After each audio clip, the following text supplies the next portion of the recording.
Alright, let's do this. Let's retire this crab. I don't have the baby with me this time. Her little bed is empty next to me, so I get to actually just focus on what I'm doing.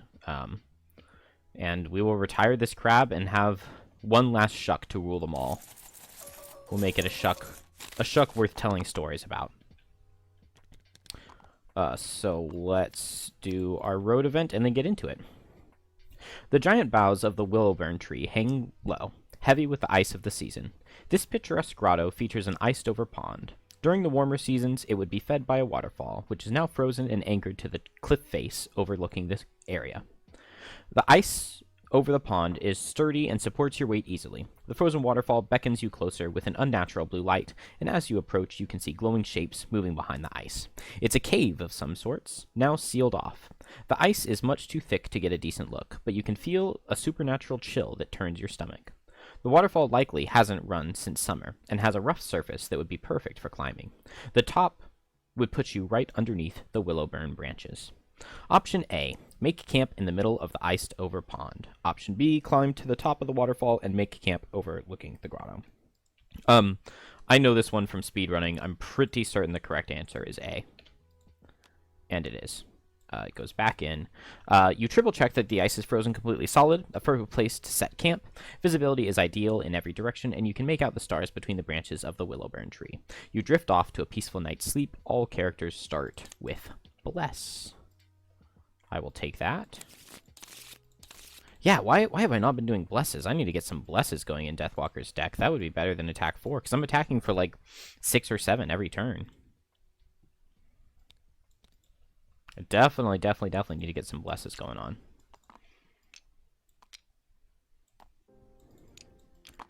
And let's check these rules and figure out exactly what we are doing. Scenario is complete when all enemies in it are dead, and then the coral retires. At the end of that round, read a thing. Each character adds a -1 to their modifier deck.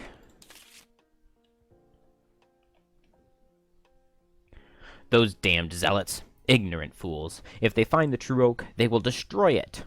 Lysteritis' words ring in your ears as you set off in haste, seeking to catch up to this radiant order from the white oak.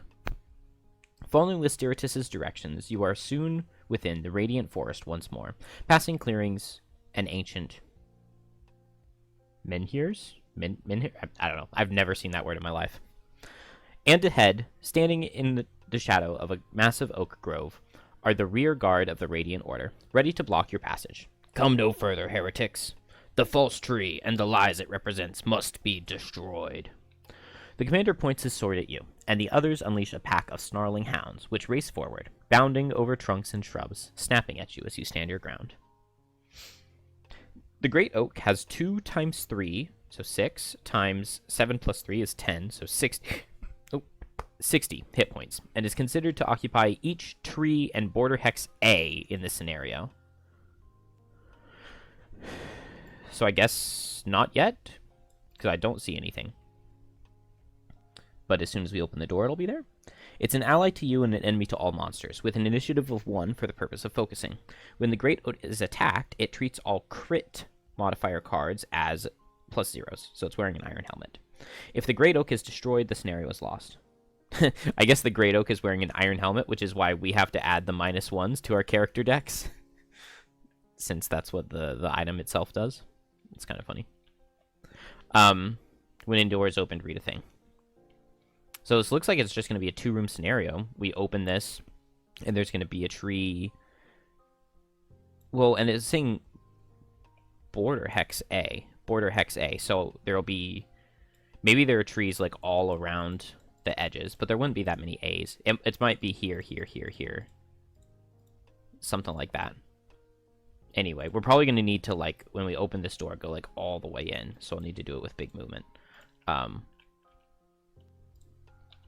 It's kind of weird to me that they, like, tell you all about the special rules for the Great Oak here in the first room, and then it's not there. Like, why not just wait to tell the rules until we open the door and can see it? Wouldn't that make more sense?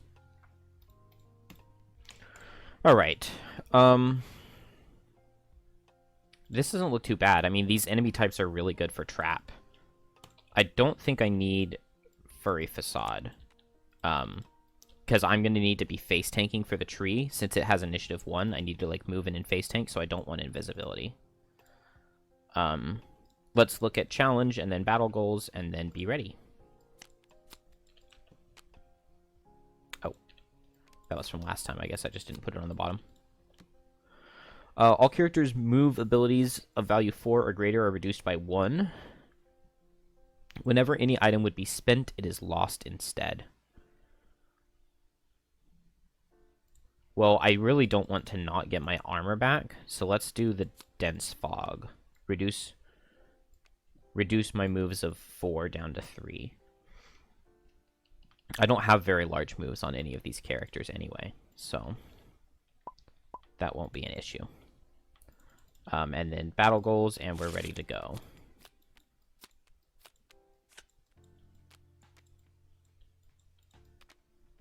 A lot of 2 check marks. Never attack an enemy that's active in the round. Occupy a door hex next to enemies. Never perform a basic action. We'll try to never perform a basic action, but no guarantees there. Kill an enemy and open a door. No, there's only the one door, right? Apply a different negative condition to an enemy who already has one. Never enter a hex occupied by an ally, enemy, objective, or obstacle. That should be pretty easy, because I can, like, teleport, and so I don't enter any other hexes.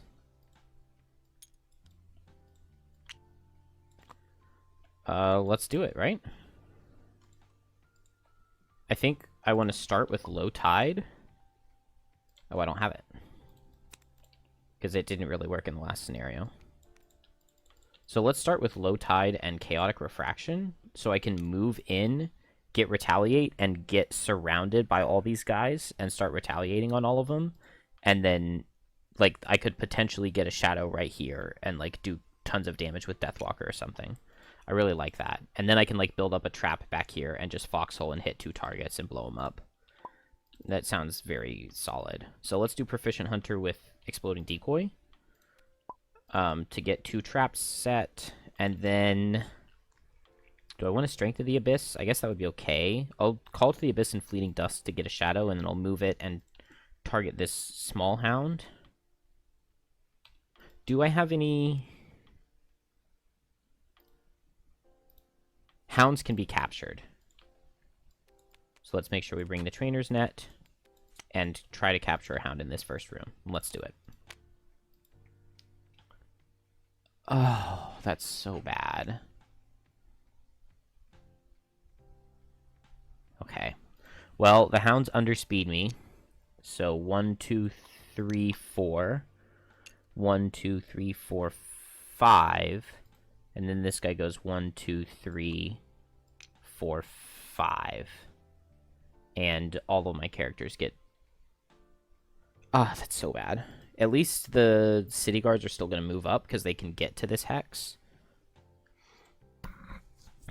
I need to move trap over onto this side so that I have room to actually build traps. Okay.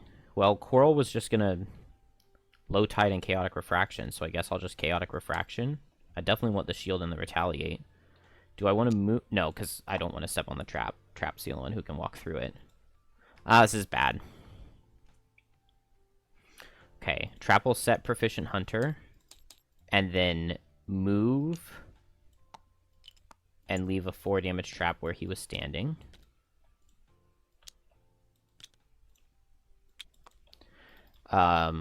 Hasty Assault, 1, 2, 3, 4. 1, 2, 3, 4, trying to get to trap.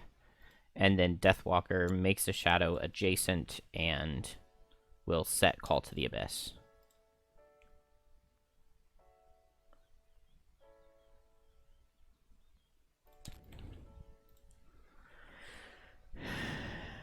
Now, I guess I want Dark quickly.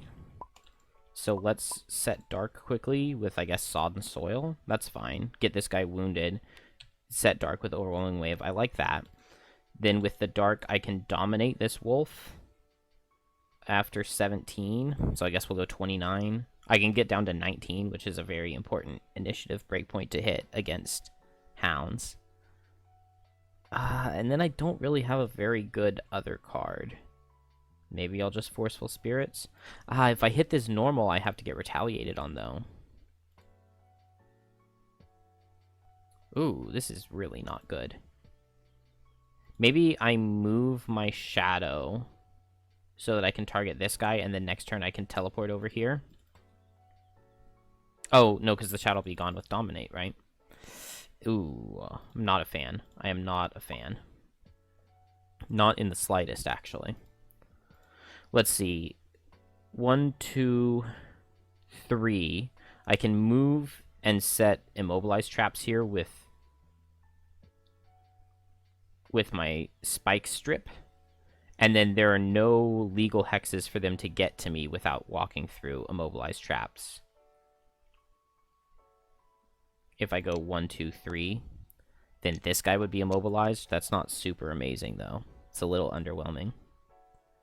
I guess I could go 1, 2, 3 and Persistent Pitfalls into a stun trap. I've got a 4 and a 2 over here. It's not really timed to extra teeth yet. I guess I could make a 5 damage trap with my item, move 2 with extra teeth, combine them into an 11 damage trap, and I could just get like an attack for 11, target 2. I am going to need to do a lot of damage quite quickly here, I think. Maybe I just go for extra teeth, dangerous ground. I kind of like that, and then next turn I'll just go for a foxhole onto something. And I just make a huge trap. Yeah, let's do that. Hopefully these guards will like stand still. That is not standing still. Trap can take a little bit, but not a ton. So Coral is going to Overwhelming Wave and attack with Sodden Soil. Ugh, it does 2. Take 3, retaliate. And he suffers conditions. Trap is going to make a 3 and a 5 and a 3 damage trap, I think.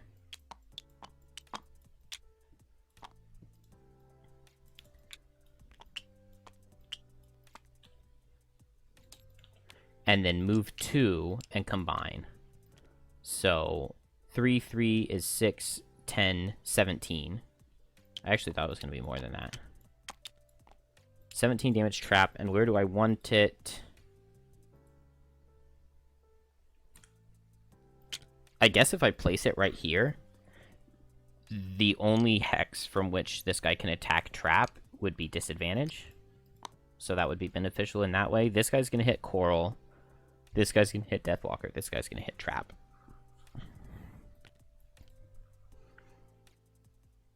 Oh, I should have undersped with Deathwalker, and I could have prevented this guy from attacking Trap. Oh, well. Alright.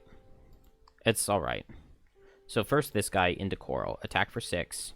It does 5, and I've got 1 shield, so it does 4. Let's block 3 and take 1. And he'll take 2. Then other elite is going to attack Trap. Of course. Trap gets crit for 12 damage. And we'll take 7? Or do I just lose a card? I mean, I'm going to have to lose a card. Because I'm still getting hit for... If I take 7... Oh my gosh. What a start. Let's just lose a card. Losing a card on after playing a loss on an 8-card class, so I'm already down to 7. And then into Deathwalker. Deathwalker will take 4.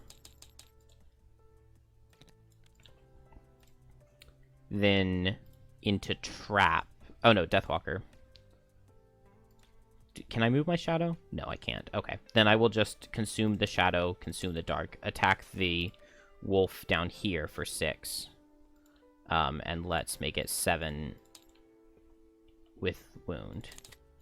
And it'll deal 8. And Wound. I cannot move Deathwalker, that's right, because I'm fighting this guy. I'm adjacent to him, and that's my... Oh, never mind. Whose was that? Maybe I didn't have that one. It's never move through an enemy or an ally. Alright, this guy attacks Trap for 5, and he will shield all of it so that he takes none. So had I taken the damage, I would be at 2 health now, and this guy would come up here and attack me at disadvantage and miss. So I didn't even need to lose a card. Well, I didn't need to lose a card to, like, still technically be alive, but it'd be in very bad shape. Alright, well, now I'm healthy, so I can move to and consume this trap. It was 14, right? 3, 3, 6, 11... No. 17. So I get 2 attacks for 16 on these guys with Foxhole. That'll be really good. Then Coral just needs to, like, move 3. So I'll just go fast and move, and maybe I'll Sharp Chitin. And I guess I'll set Shuck so that I can hit these 2 guys and get wounds on them. And then Deathwalker... Deathwalker marked this guy, right? Because that's who she hit.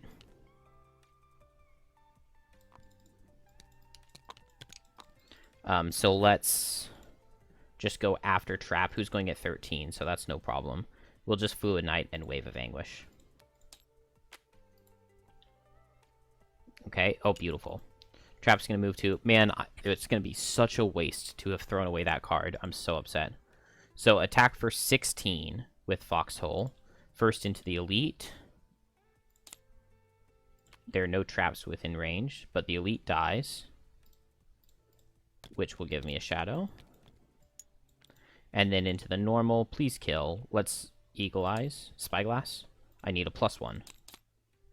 And I did not get it.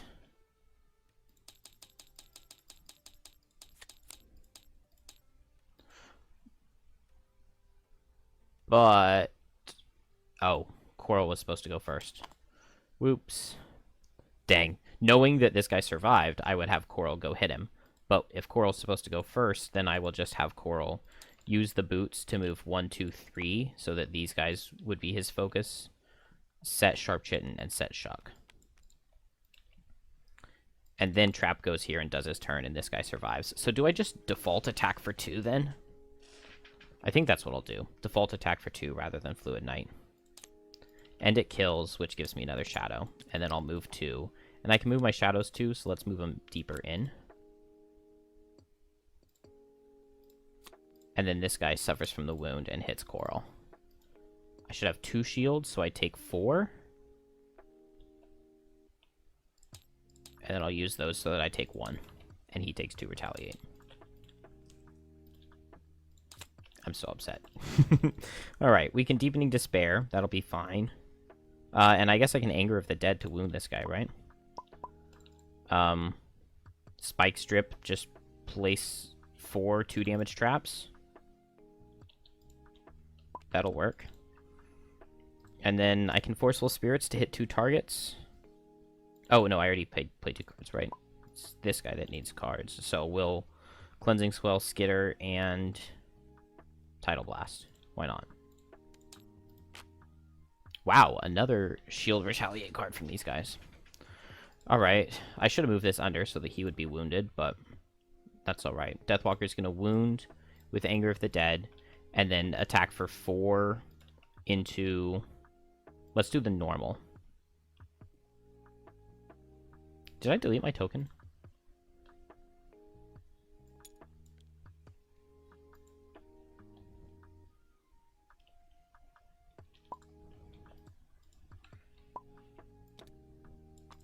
Attack for 4. It'll deal 3. And it'll set Dark. And then this guy will suffer from his wound and set Retaliate. The Hound will attack for 6. I've got 2 shield. I take 3. He takes 2. Coral and Trap.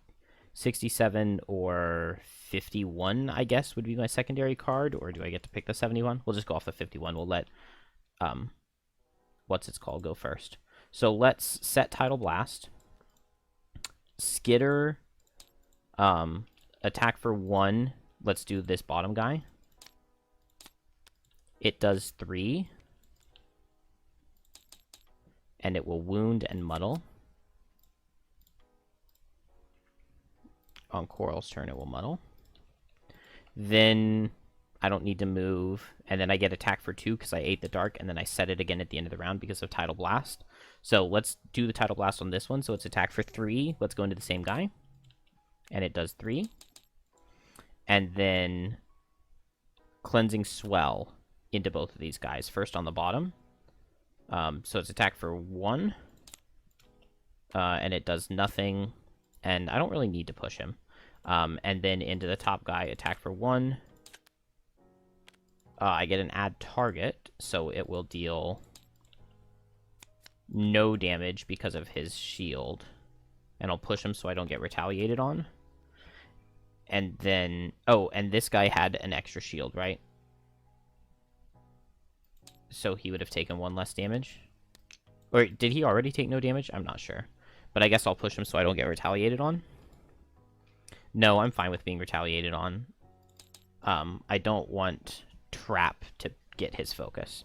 And then my add target will go into the Hound. I did perform a tide, so it's 1, 2, 3, 4. And I'll push him so I don't get retaliated on. Then Trap will make traps at every hex on the way to a hex in range 4. Which is a little bit absurd, but okay. And then what's my bottom? Unavoidable outcome? Yeah, I mean, it'll proc when the wolf goes after Coral. So let's do that while I long rest. And so then, if Coral can go fast and kill this guy, then Deathwalker can... Oh, Coral can't go fast though, right? Yeah. Oh well. Wow, another nothing turn out of the guards. Hound will suffer, move here, it'll proc unavoidable outcome, so he'll take 2. So I should have put the 4 damage there, one there, but... Oh, I haven't captured him. He attacks for 8. Ow. Coral can't be crit, but does take 6. Still. This guy takes 2. I don't think I've done any moves bigger than 4, so I don't need to worry about that. Deathwalker gets to hit 2 targets with Forceful Spirits, so let's eat the dark. Let's hit the wolf and mark him. And then hit the guard and move the mark to him. He'll take 1. No, none because he had bonus shield. But it's not the end of the world. And then I can... I can't move 1, 2 because I would lose my... Oh, wait, no. It was the one to not walk through things. I don't know why I'm thinking I can't walk away from things. I just can't walk through them. So that's fine. I can move 2 and set dark. I don't know if that helps, but I can do it. Then Coral. We'll just set Smashing Torrent because it makes Cresting Force deal more damage. So 1, 2, 3, 4, 5, 6, 7 with Tidal Blast. Attack for 7. 8 with Pierce 2. So he takes 7 damage because he has 1 bonus shield. So I take 2. Retaliate. And then Trap does its long rest, so 100,000,000%. I did not need to lose that card. That is infuriating. Because, like, I definitely am going to lose the scenario off of that. This guy dies to his wound. Deathwalker's long resting. Yeah, both my other characters are long resting. I do get a 3 damage trap right here while I rested. So I might as well... Oh yeah, I can just Persistent Pitfalls, Unavoidable Outcome. So I turn this into an 8 damage stun, trap, and I'll set Unavoidable Outcome so that when he moves next to it, it'll pop. This guy goes after Coral, so he'll step here, suffer from the wound, then take 8 damage, and get stunned on his turn. Easy. Easy game. This guy suffers from the wound. That will give me a shadow. I can move a shadow for 3 on my long rest. I did not play Cleansing Swell. But this guy's stunned for 2 turns now, so I am just simply in there. I didn't get to use my net, though.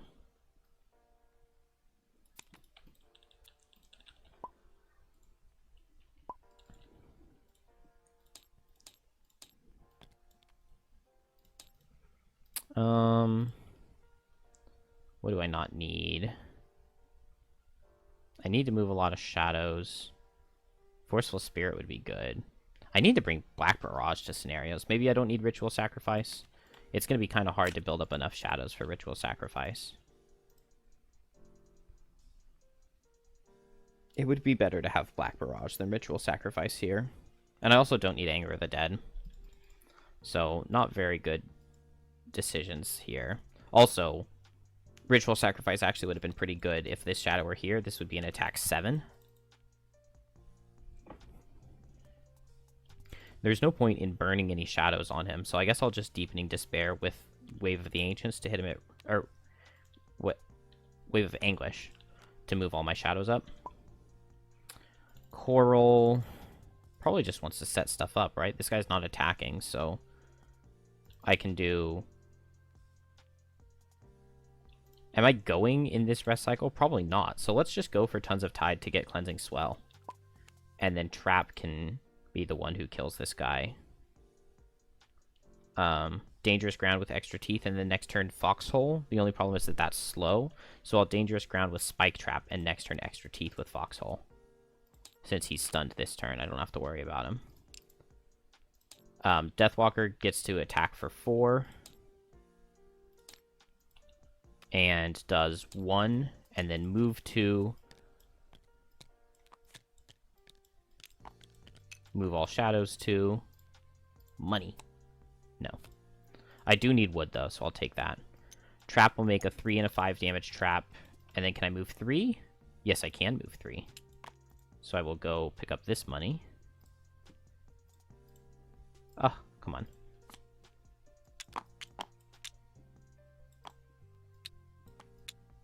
I could make an immobilized trap here. Make an immobilized trap here, but I don't really want to do that. And I'm just setting tides. Now, Extra Teeth Foxhole. This is 8, 11, 16. So everything kills. So that is very nice. I can Fleeting Dusk. I would rather be over on this other side before I Fleeting Dusk, right? So let's just move with Dominate. And then I can set up Strength of the Abyss once I'm over there. So we will... Oh, move with Forceful Spirits, right? Just teleport over there. And then I don't really need to do anything for the rest of the rest cycle, I don't think.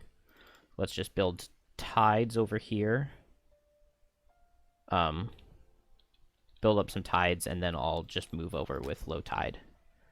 Trap, move 1, 2, combines all of these, and attacks with Foxhole, and everything kills. Let's go ahead and Spyglass it. I did long rest. I did long rest because I made the trap, so... But did I use this since I long rested? I don't know. I'll just... Okay. I kill him. And I get to make a 2 health heal trap, which I guess I'll place right here for Coral.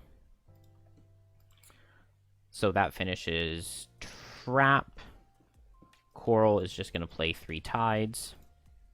Deathwalker is going to teleport over here. I don't think I want her by the door. Maybe I even want her over here.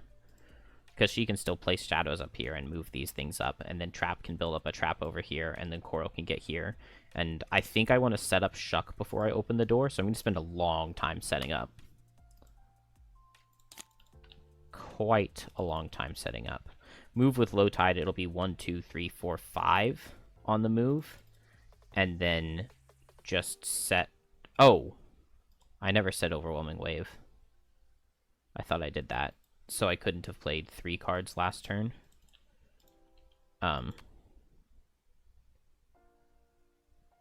What did I set last turn? I did Chaotic Refraction and Shuck, right? So instead of this, let's have set Tidal Blast. And then this turn, I will go for...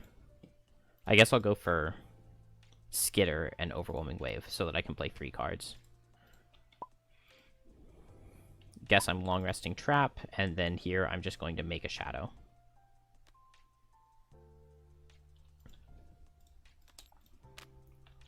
Overwhelming Wave, and then move 2 with Skitter. Let's just move 1, because I can pick up the loot. Wow, the coin is the most useless thing possible. Trap does nothing. Deathwalker makes a shadow. Done. We'll set Strength of the Abyss. Would I get another turn from my rest cycle if I don't right now? I'm going to be at 8, 9, so I'd be at 8. I do save a turn of stamina if I don't set Strength of the Abyss this cycle, so I'll set it next cycle. Because I think, yeah, I'll have enough time, and I get one more turn of stamina that way. Just did Overwhelming Wave, so now Low Tide for the move for Chaotic Refraction, and I don't have another Tide, but that's fine. Trap will get this back. Find a card to lose, which is, like, impossible. I guess Persistent Pitfalls, because I don't really have time to be doing that. And let's move 1, 2, 3... I guess I'll move 2 and set a line of traps with Spike Strip.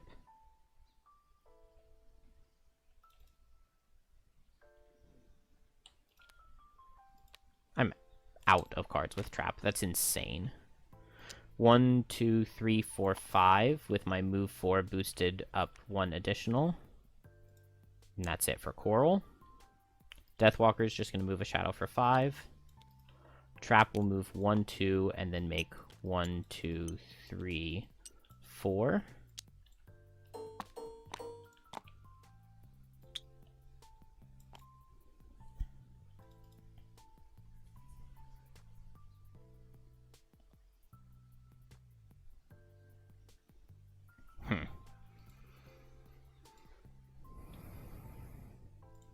I'm not entirely in love with what is going on here. So Trap is going to make a 3 and a 5 right here. Deathwalker is going to move this for 3 on her turn. So let's just go ahead and move it now. Just so that we don't have to worry about that. A 3 and a 5. And then move 2 and extra teeth. So 3 and 5 is 8 and 2. So I get a 12 damage Trap right here.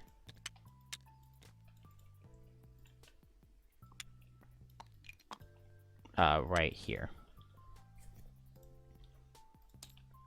And then Coral does nothing. I could open the door, but that would be stupid because I need to protect the objective, so I need to be ready when I open the door. I just long rested this turn on Deathwalker, so let's lose a new card. Maybe Forceful Spirits. Trap. Could long rest. I would get a 3 damage trap. That's fine. Long rest Coral. I think I already have 5 shadows. Yeah, I do already have 5 shadows, so there's, like, actually not very much to do with Deathwalker.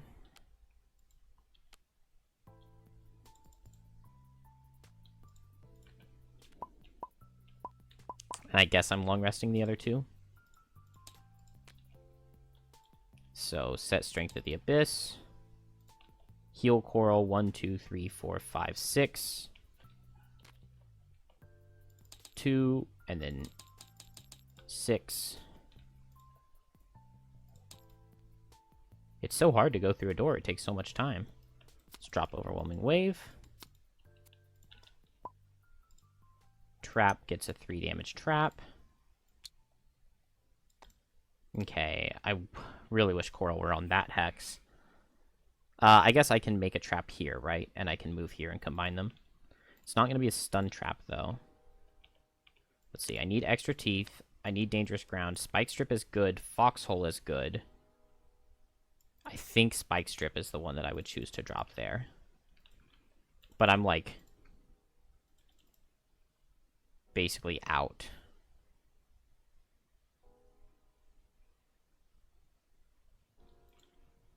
Of stamina now on Trap.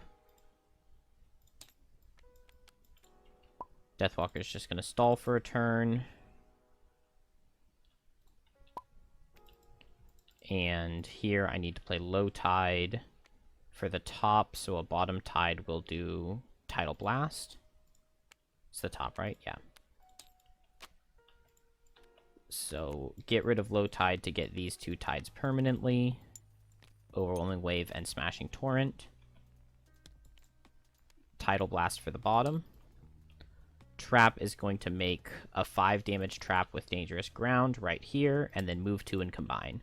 So 5, 10, 14, 26. Ah.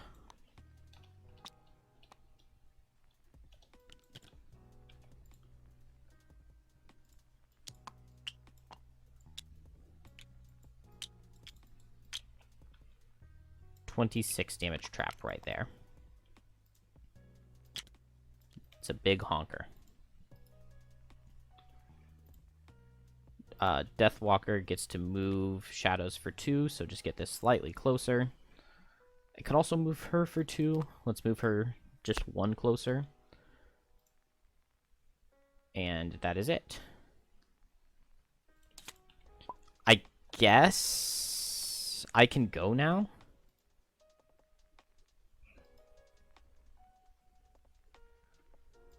This is a 26 damage trap. So Foxhole with a 26 damage trap is pretty good. I would need to, like, move 2 and then need something in range 4. So that would be, like, this radius. So if Coral opens the door, then Trap at 45 speed can move 2 and hit in, like, this circle. I guess we'll just do that. I've got to have, like, 1 card that's kind of useless, right? So we'll do Sodden Soil for the move, and then Chaotic Refraction and Cleansing Swell, I guess. Then when I go with the Shuck, it'll be Drown Beneath the Waves with Shuck and Cresting Force. No, because that would be all tops. Drown Beneath the... No, Shuck is for the bottom. So, that, Skitter. Now, the thing is going to be open, so I can go ahead and Dark Fog and Dominate. That'll be good. So, Coral will step 1. Oh. It is 2 rooms. Okay, so here are the A's that are targetable. So, they want to get into this diamond triangle shape.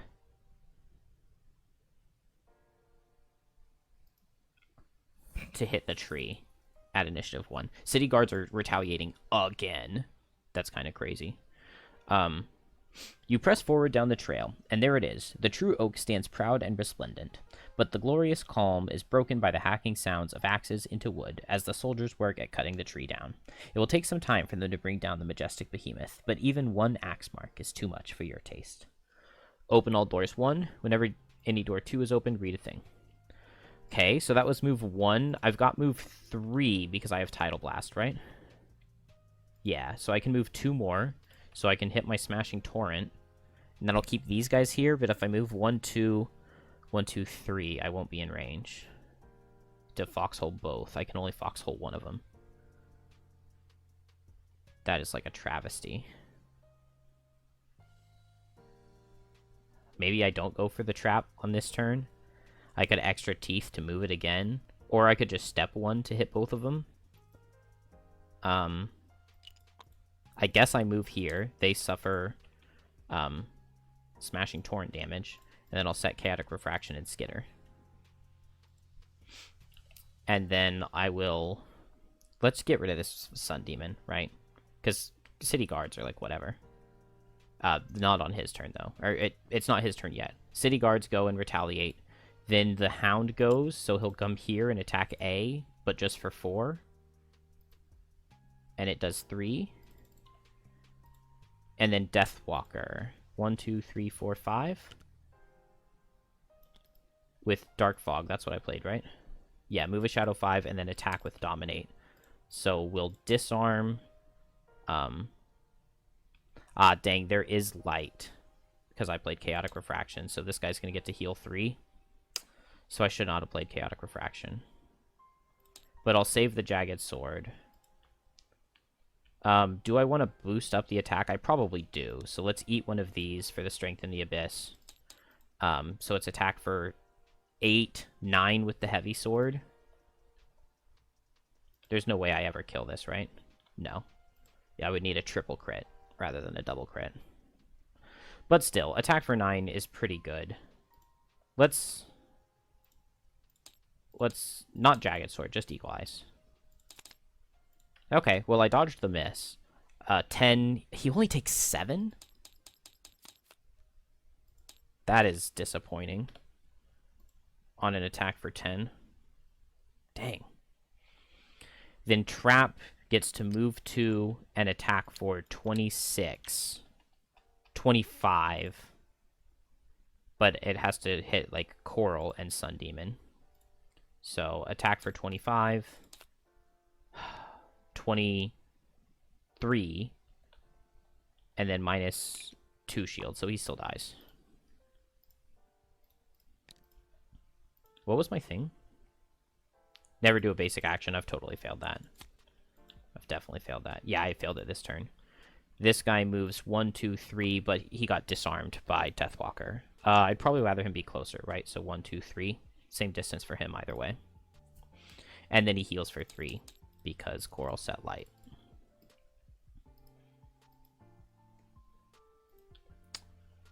So am I shucking this rest cycle?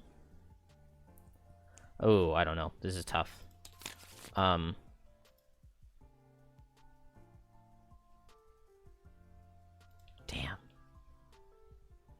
I want to get Wave of Anguish back. Maybe I just want to short rest Deathwalker. Because if I have Wave of Anguish, I could, like, move 2, eat a shadow to make it move 4, move all my shadows 2, but then only one of them reaches, so it's not actually that good. I could go for the Dark again. Let's see. Sharp Chitin with Cleansing Swell, and then I Drown Beneath the Waves, Shuck Cresting Force. That's as good as a thing I'm ever going to get. I just don't have enough shadow movement. I don't really want to play slow and just play Fleeting Dusk here. But it's not that bad. This guy is marked. But these guys are so beefy and bulky that it's really hard to mark them. I really don't want to slow play things. Trap is just kind of useless with such little stamina. And also, I delayed my stamina potions way too long. And now I don't get any...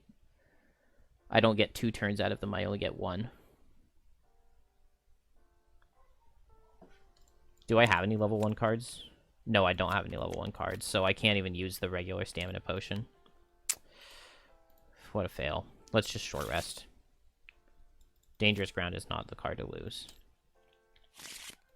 Foxhole's okay, because I still have Unavoidable Outcome, so I might as well.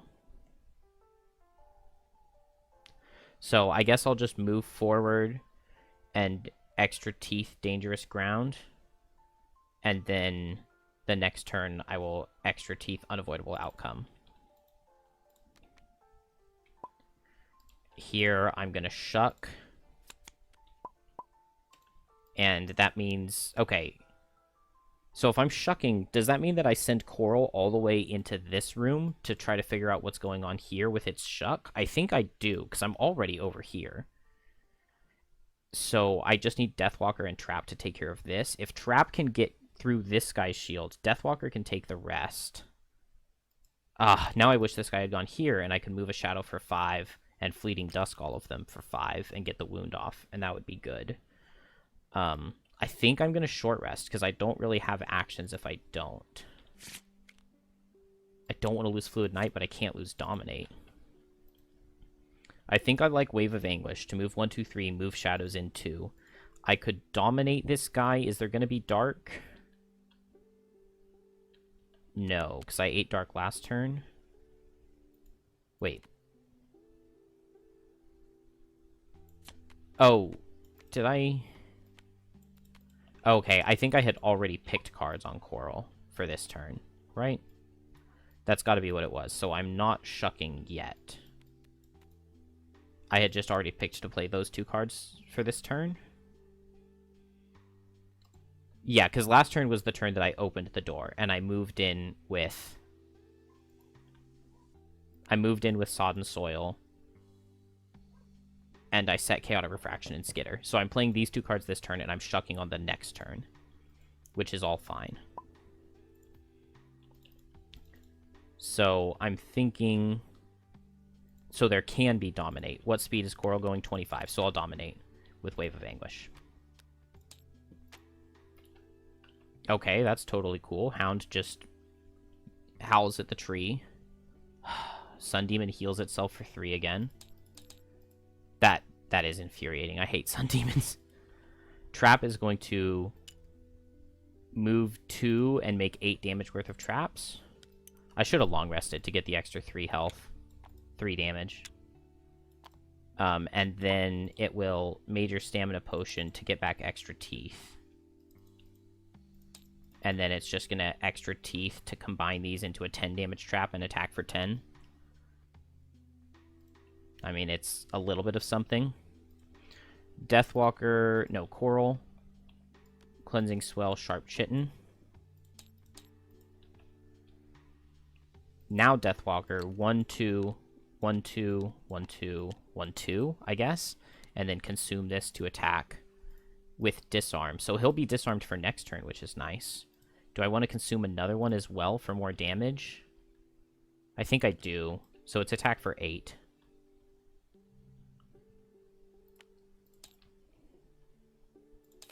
Ugh. 7. He takes 4. Wow, this guy is beefy. 3 shield is no joke. Absolutely no joke. He'll suffer 10 on this next turn, so I just need a couple more hits out of Deathwalker, but the fact that I've thrown 4 shadows into this guy now and he's suffered 5 damage. Crap. Okay, this guy's going to hit Coral, attack for 4. Coral's got 2 shields, so takes 2. He takes 2. This guy will move up and hit the tree for 3 and miss. Now we go. This needs to be a big turn where I basically win the scenario. So let's see that happen here, right? Does it matter if Trap underspeeds those guys? No, it doesn't. So Coral first. Let's discard Cresting Force with the Expertise Potion to play Double Shock. Let's Muscle Potion. And start with Drown Beneath the Waves. Well, I don't need experience. So, Boots, double powers. Before I Drown Beneath the Waves, do I want a Major Frenzy Potion, actually? To get an attack for 7 into this guy? I've got enough Shucks that I can hit him a couple times.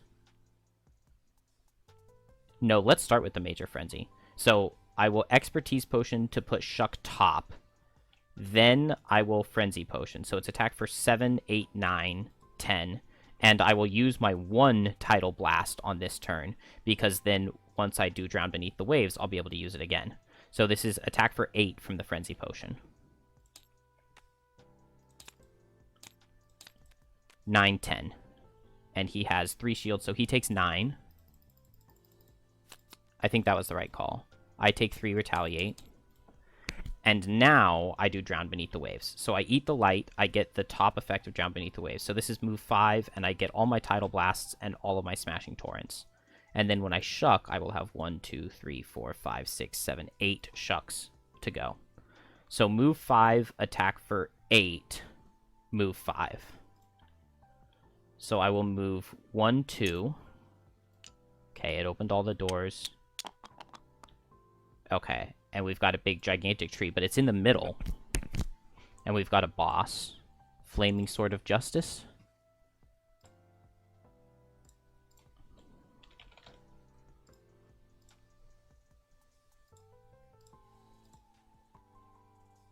Oh, nice. Only 20 health. And he's shielding and retaliating again. How is this the only thing that they ever do? That's crazy. It's crazy. Alright, so I'll finish my movement. He'll suffer 1 from the movement. And then now I attack for 8. And he dies. 8, 9 with Pierce 2. Yeah, he dies. And then I have move 5. 1, 2, 3, 4. Oh, read the text.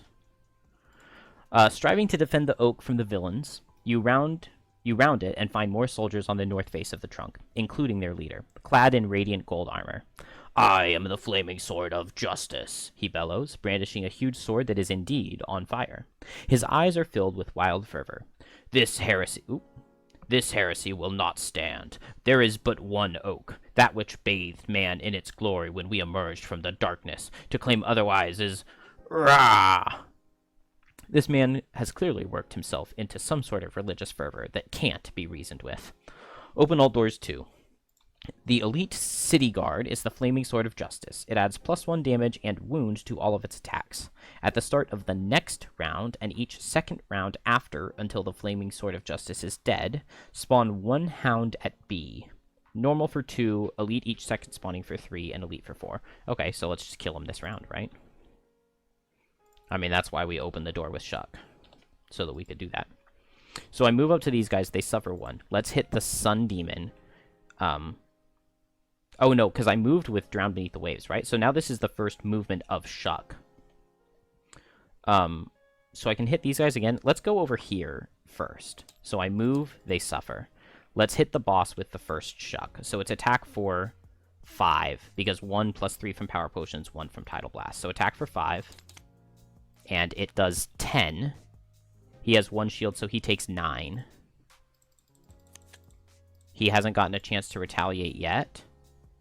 Or to gain his shield and retaliate, but he does retaliate 3. Then I will hit him with this... Or let's move, right? Boom, boom. They both suffer. And then I hit him with the second Shuck. I did play a Tide, so it's 5, 7. He takes... 6. I take 3. I'll move with the Shuck, and I'll attack the Sun Demon this time. Move with the Shuck, so they each suffer 1 more again. The third Shuck goes into the Sun Demon. I pierce all of his shields, and I get +2, so he takes 7.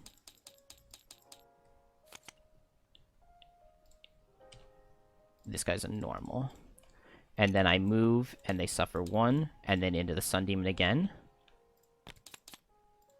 5, 7 with a heal 1. Then move with the Shuck.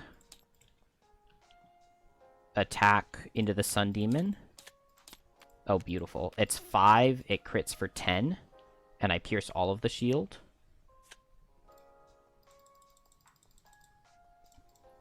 And then move.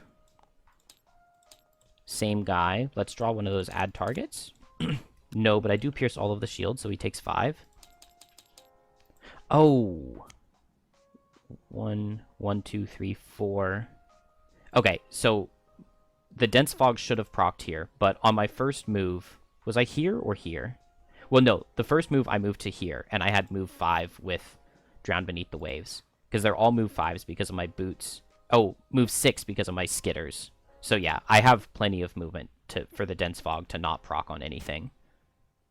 And I don't think anybody else has done any moves greater than 4 for the whole scenario. And now I've lost where I was, but I think I was here.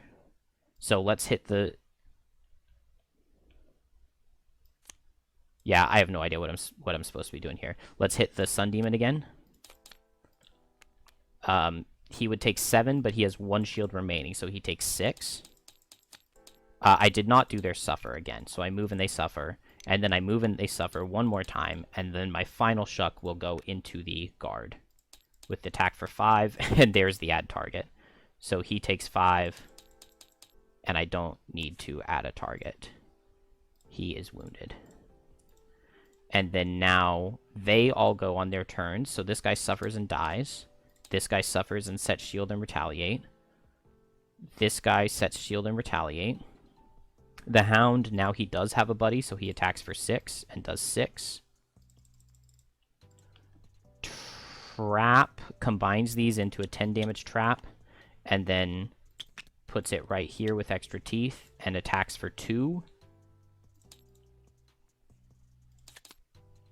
The attack for 2 crits for 1 damage. Or would I rather take the Immobilize? I would rather take the Immobilize for 1 damage. And then he suffers 10. So 1, and then 10. And that finishes Trap.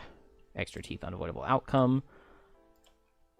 I already did the Hound, right? So now it's Deathwalker. So move the Shadow for 5. Right in between them, and then attack all 3 of them.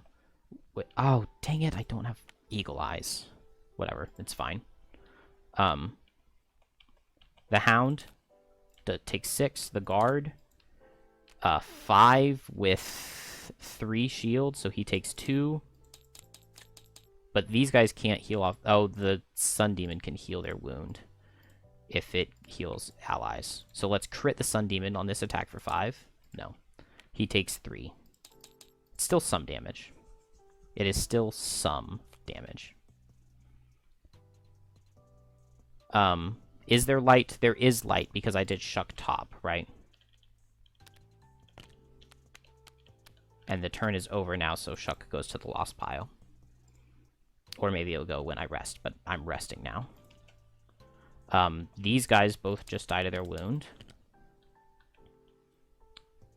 So I'm in golden shape. I don't think it's possible to lose this. Sun Demon suffers. He's immobilized from the trap, so I guess he just attacks the tree. No, he hits all 3 of us because there's light. So first into the tree. The tree takes 6. Oh, he has permanent advantage, so they cancel out and the tree takes 7. Then into the trap. The trap takes 7 as well. So 2 and 5. And into Deathwalker, the advantage and the muddle counteract. Deathwalker gets crit and dies.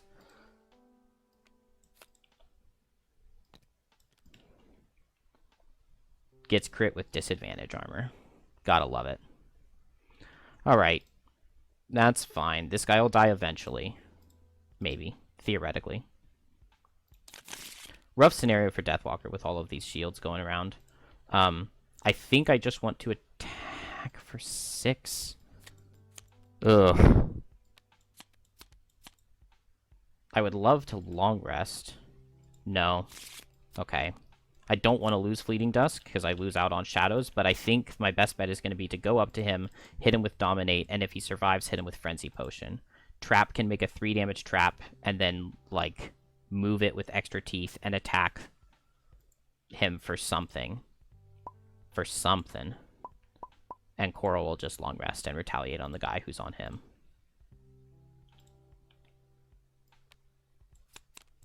Okay. I do have everything in the lost pile the way I'm supposed to. Okay, Deathwalker, you got this. Attack for 6 into the Sun Demon. It does 5.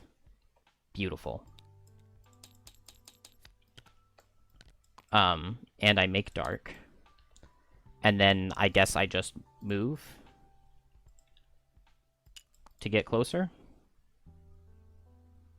That's fine. Hound attacks for 4. The tree takes 3. City Guard number 2 attacks for 4. Coral takes none. He takes 2 retaliate. City Guard attacks for 4. The tree cannot be crit, so it takes 4. These guys strengthen themselves. The Sun Demon dies to wound, which gives me a shadow.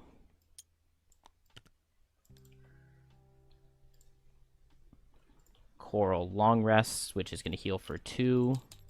And then 1, 2, 3, 4, 5, 6, 7.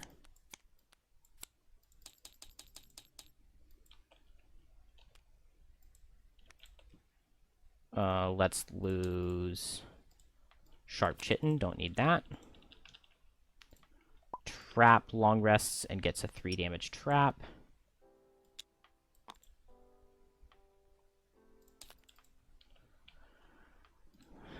I'll lose Dangerous Ground because the only thing I can do on this turn is move my extra teeth over and hit with Unavoidable Outcome.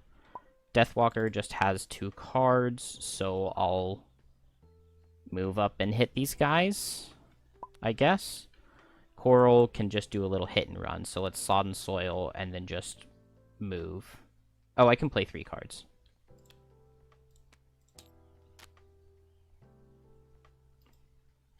Let's underspeed with Trap. Don't think it matters. Seriously, shield and retaliate again. That's insane. It's been like every single turn of this scenario. Like, have they done other things? They moved and attacked last turn, but... Okay, well, I'll take it, especially on their strengthened turn. Coral will just... I guess I'll attack to immobilize him. Oh, that just kills him, even through his bonus stuff. And then I can move 1, 2, 3 with my top, because I just rested, so I got my boots back. And then I can move 1, 2, 3 with my bottom of Cresting Force. Oh, I should have done Cresting Force and then Skitter. I did it that way, and I get to attack for 2. And it does 4. And I take 2 Retaliate.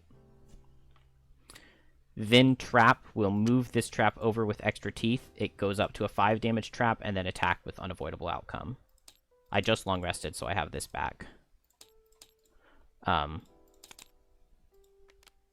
do get to increase the damage of the trap by 2.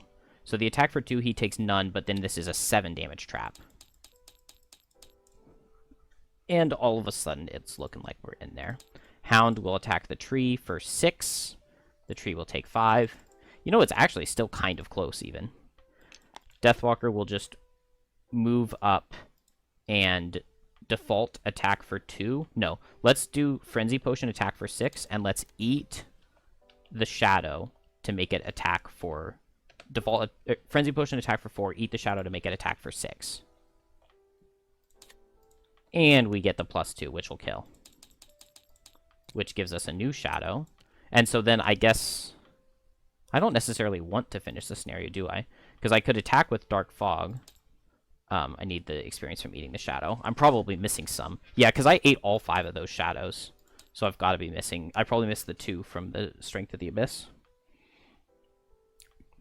I could Dark Fog, get an experience, and eat the Shadow that I just got, but it would kill the Hound, and I want to get this chest. And there's no way the Hound is dealing 32 damage in this many turns.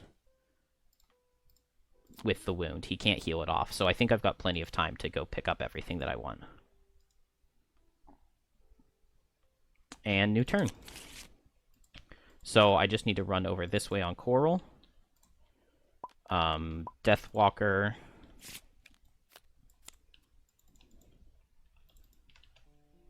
I don't really have shadows to teleport to with Deepening Despair. I can do a move 4, but it's only a move 3 because of the scenario thing. So I could move 1, 2, 3, and then 1, 2, and then 1 in the next 3 turns. I just need to make sure that the Hound doesn't kill the thing in that meantime. But I mean, come on, what are the odds of that, right? And Trap is dead.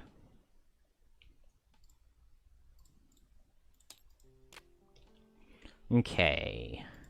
Coral, 1, 2, 3, 4.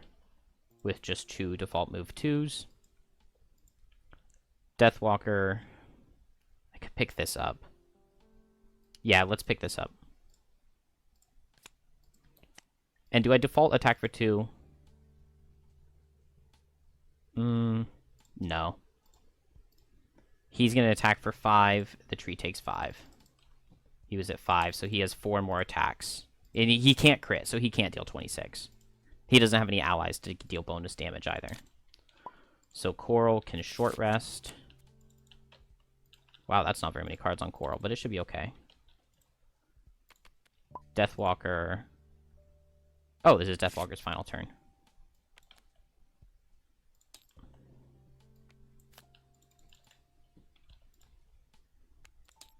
That is okay. Deathwalker will do a move 4 and eat the Shadow to make it a move 6. And then with the scenario condition, it's move 5. 1, 2, 3, 4, 5. Or with the challenge, it's 5. Get an experience. Pick up the coin. Coral will move 2, and get the chest.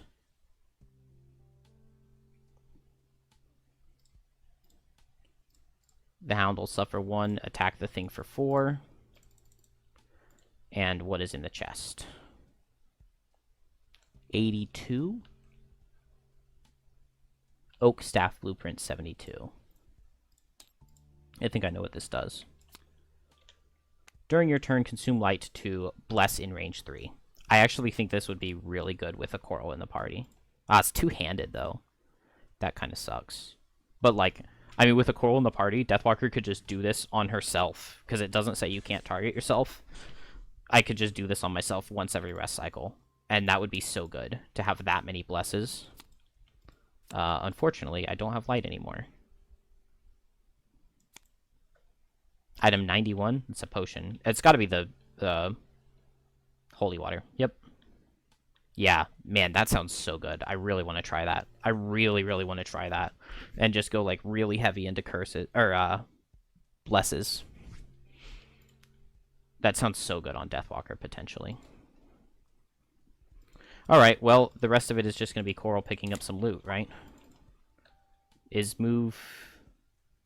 Dang it. Oh, Skitter's move top. Okay. Hound doesn't even attack, so move 2, move 1. And Deathwalker was dead, right? Yeah, no more turns. Oh, could I have Stamina Potioned? No, because I lost Dark Fog earlier. I could have on the previous rest cycle. Let's say I Stamina Potioned on the previous rest cycle, and I get 1 more loot. A little bit cheap, but... I mean, it's Coral's going away party. Can't let Coral have a bad going away party.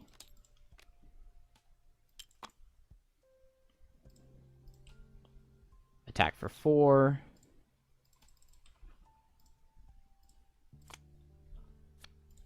And then the final turn. Hound dies. Coral gets to move 3 because it has a move on top. And I'm only leaving 1 loot on the board. Ooh, an Axe Nut. Very good final loot. And we are in there. I do believe I did the challenge correctly without messing it up. So that gives us a 10th. It's been a long time since I got one.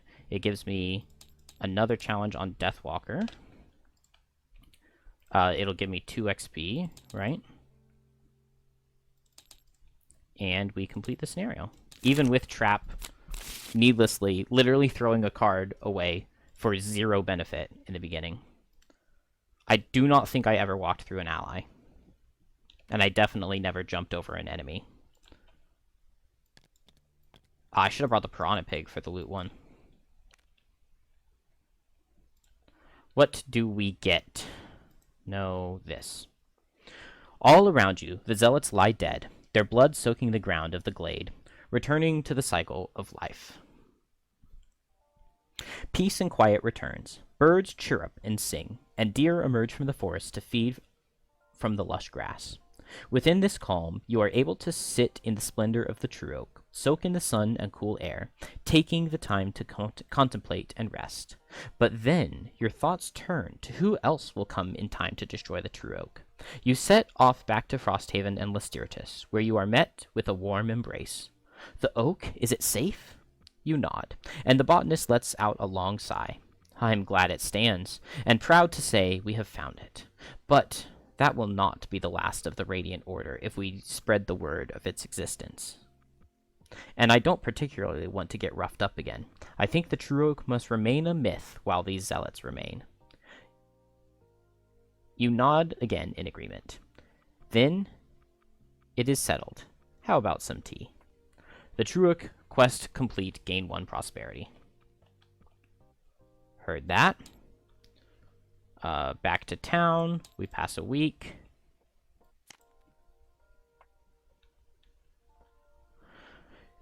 Your tiny hamlet has the honor of being under the protection of the Red Barnacle Mercenary Company. A gold-clad Enox announces through a bullhorn. He stands on the deck of a bedraggled warship. They blew in this morning after a storm knocked them off course. It's a miracle they navigated the treacherous winter waters once, and it would be insanity to try again before the season was out. Most would simply beg for shelter, but this crew is more audacious. Mayor Satha bristles atop the wall, flanked by armed guards, the town gates firmly closed. And what price does your honor command? The captain smiles. Why, merely food and shelter for my crew, a small stipend for expenses and repairs, and of course, a reasonable daily rate payable in gold. As the conversation continues, the ship's crew unload onto the docks. They walk casually, but you've been in enough combat to recognize the pre-battle nerves. Even from this distance, they're expecting a fight. Option A, you won't let them starve, but you're not paying them. Open the gates, but on your terms. Option B, nobody extorts Frosthaven. Launch your attack now, before those cannons become a problem.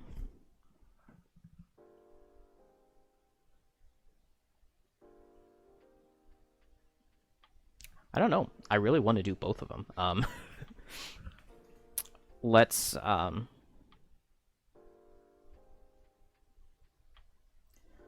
do option...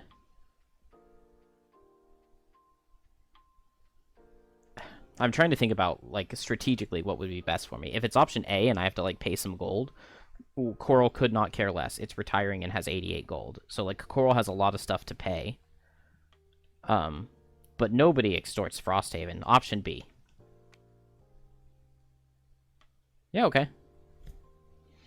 The archers loose a volley towards the ship, driving the cannon crews away from their guns. The captain's protestations of innocence are somewhat undercut by the pirate crew's enraged charge from the dock. Gain advantage on the first target. I think that means I gain advantage. Yeah, because I surprise attacked them. Target even-numbered buildings in descending order. So I get advantage on the barracks. But it's attack for 60, so I, like, can't defend. Even one of my plus 30s doesn't defend. Because I have no frickin' soldiers. I could use a soldier on the barracks, but I already have advantage, so... The 5 defense wouldn't... So dumb. Alright, whatever. Even-numbered targets descending order. Even-numbered buildings descending order. Alright. Attack for 60. It destroys the barracks. It goes into the town hall. Oh, town hall has succeeded. Into the stables. Destroys the stables. Into the workshop. Come on, wreck. Nope, destroyed. Into the enhancer. Yeah. 1, 2, 3, 4, 5, 6. No, not the carpenter. So, enhancer and then craftsman. I really don't want the enhancer wrecked because you start disarmed. So let's soldier the enhancer. Which means that a 30 defends it.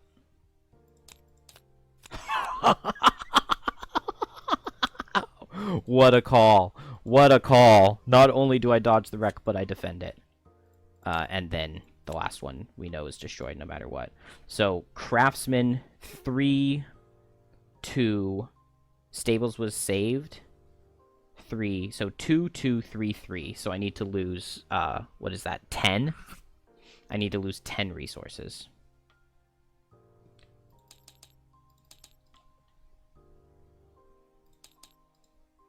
I need to lose 3 more.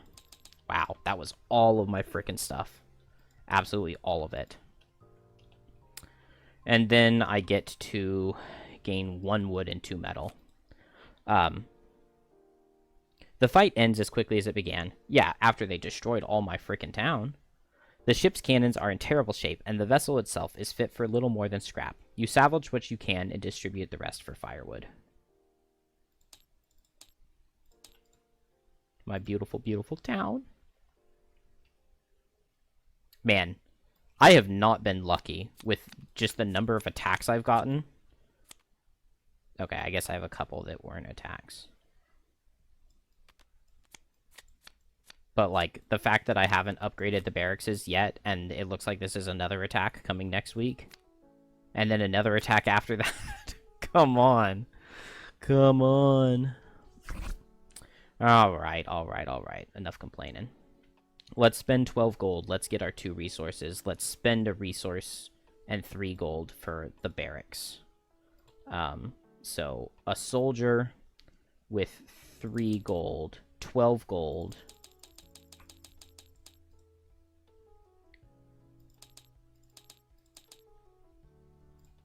And let's put this axe nut in town. Oh, I get axe nut and corpse cap from my garden. Dun. I need another soldier.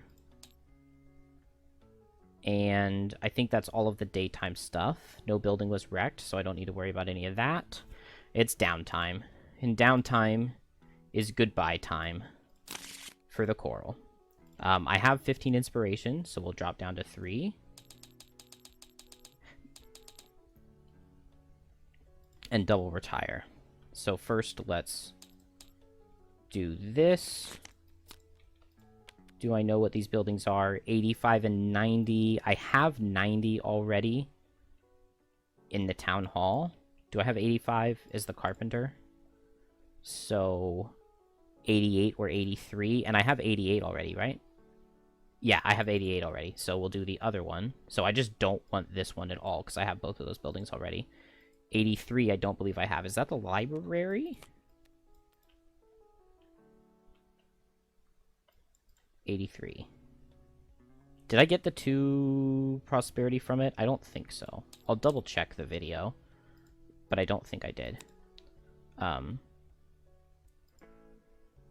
So we gained 150 experience from cards real quick. And then we get 83. I've never unlocked this before. It is the library. Let's go. Oh, that's it. Put this back just in case. Oh, I've seen a lot of threads on Reddit about the Abyss Axe being annoying. It's like, it's really hard to craft. Don't know if we have it yet or not, though. The library. No effect. Okay. Well, let's see what it takes to build that. Prosperity 2, 3, 2, and 10. So I can afford to do that. GG to the coral. So I got both masteries. I have 1, 2, 3, 4, 5, 6, 7, 8, 9, 10, 11, 12, 13, 14, 15, 16, 17 perks, and I'm level 9. This is player 2.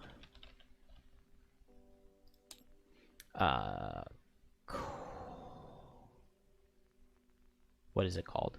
Crashing Tide? Is that what it's called? Yeah, Crashing Tide. We're going Coral. No, I did Snow Dancer, not Snowflake. Crashing Tide. Level 9. Was it 17 perks? Both masteries. GG. Coral. 54.2. Oh, no. You often find the Crashing Tide resting at the shore of Frosthaven, observing the waves lapping against the dock. This time, however, things feel different. When they send images of the ebb and flow of the tides into your mind, you sense the kinship they feel towards the natural cycle. They are the tides. The high water was them rising to the surface, exploring dungeons and fighting with you against that which threatened Frosthaven. But now the water recedes. The crashing tide must return to the ocean. You express sadness. The crashing tide gently lays a giant claw on your shoulder in consolation. You see more images of the low tide once again surging forward, raising the water. Everything is a cycle. The crashing tide will return one day, but for now, it disappears beneath the waves. Add boat 15.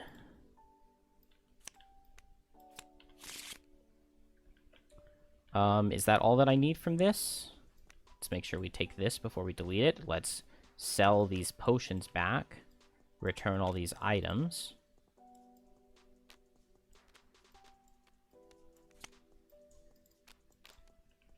And then everything else can be deleted. Oh, not these. I mean, it could, but doesn't need to be. Not the forest imp. Goodbye. Did I get... Yeah, it had no resources. Let's see. Solo item, which I literally never used, so I should have taken the perk to at least have gotten a little bit of that advantage. The gold does not matter, so they just go back in those. These go back in crafted. I probably had way better armor I could have put on that I just didn't, because I've had this chest piece for a long time. And I know there was a shield that was shield 1 but prevent a negative condition, which can be really good. So we get let's take Rock Root, Flame Fruit, Arrowvine, Rockroot.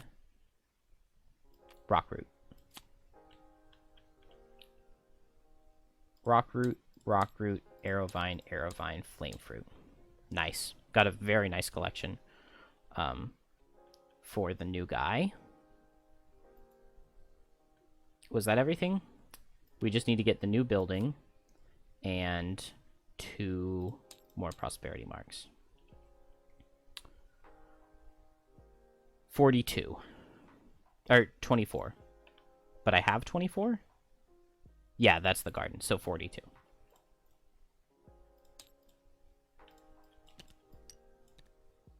The temple? Oh, the Temple of the Great Oak. Duh.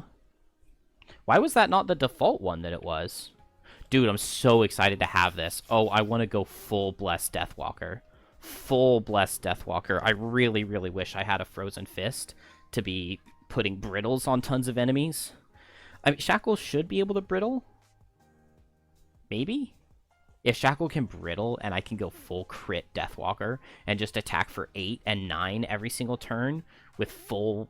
Oh my gosh, give it to me. Give it to me. Each character can lose 5 gold to start the next scenario with double bless.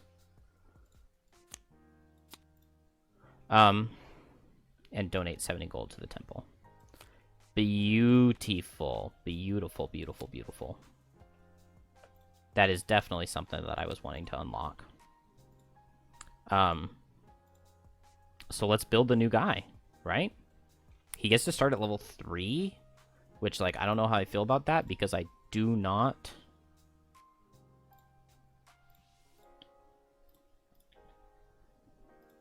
let's take care of the characters that I know already first, though. So we're doing Shackles. I don't know if I've said it out loud, but I've said in the comments that I would agree to Shackles. I do like this color scheme. I like the way these cards look. We'll read through the cards, and I'll give my first impressions. It's been a long time since I read through its cards. I know I leveled up on Trap. So let's... I guess we'll remove a -2. I don't know. I do a lot more attacks than I used to, at least.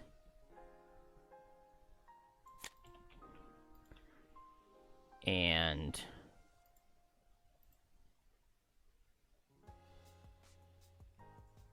we get a level 9 card, right?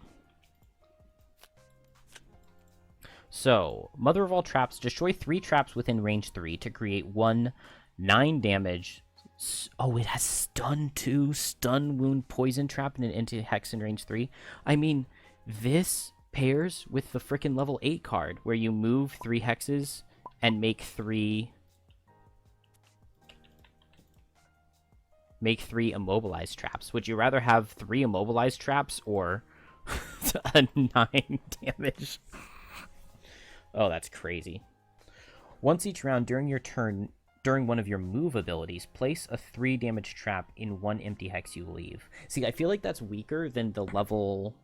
That's weaker than the level 5 card. Because the level 5 card's only 2 damage per turn, but you don't have to move every turn. And when you're doing, like...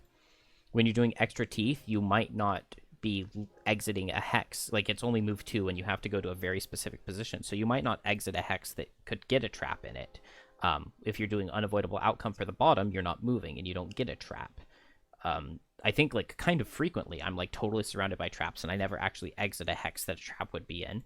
And then you also don't get the +2 damage during your long rest. So I think that this level 9 loss is actually weaker than the level 5.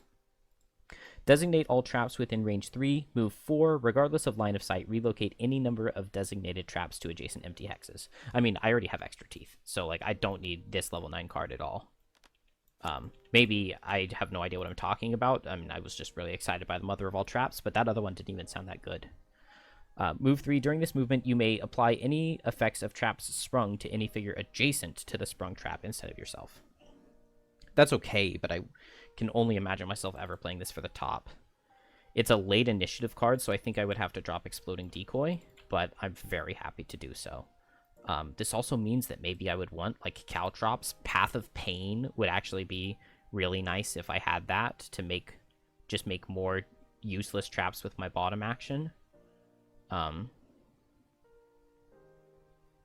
think I'm happy with this, though. Are there any level cards I'm not using? I've got 2, 3, 5. Am I not using a level 4 card? No, I am. 4, 5, 6. Yeah, 7, 8, 9. Isn't that too many cards? Oh, no, because 2. 1, 2, 3, 4, 5, 6, 7, 8, 9. Okay. I don't know. My brain has melted, I guess. Do I not have 2 level 1 cards? I have Honey Pot.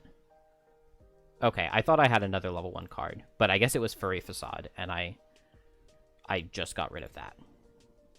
I guess I had... Oh, yeah, and I had Exploding Decoy. You have to have 2 level 1 cards when you're not level 9 yet.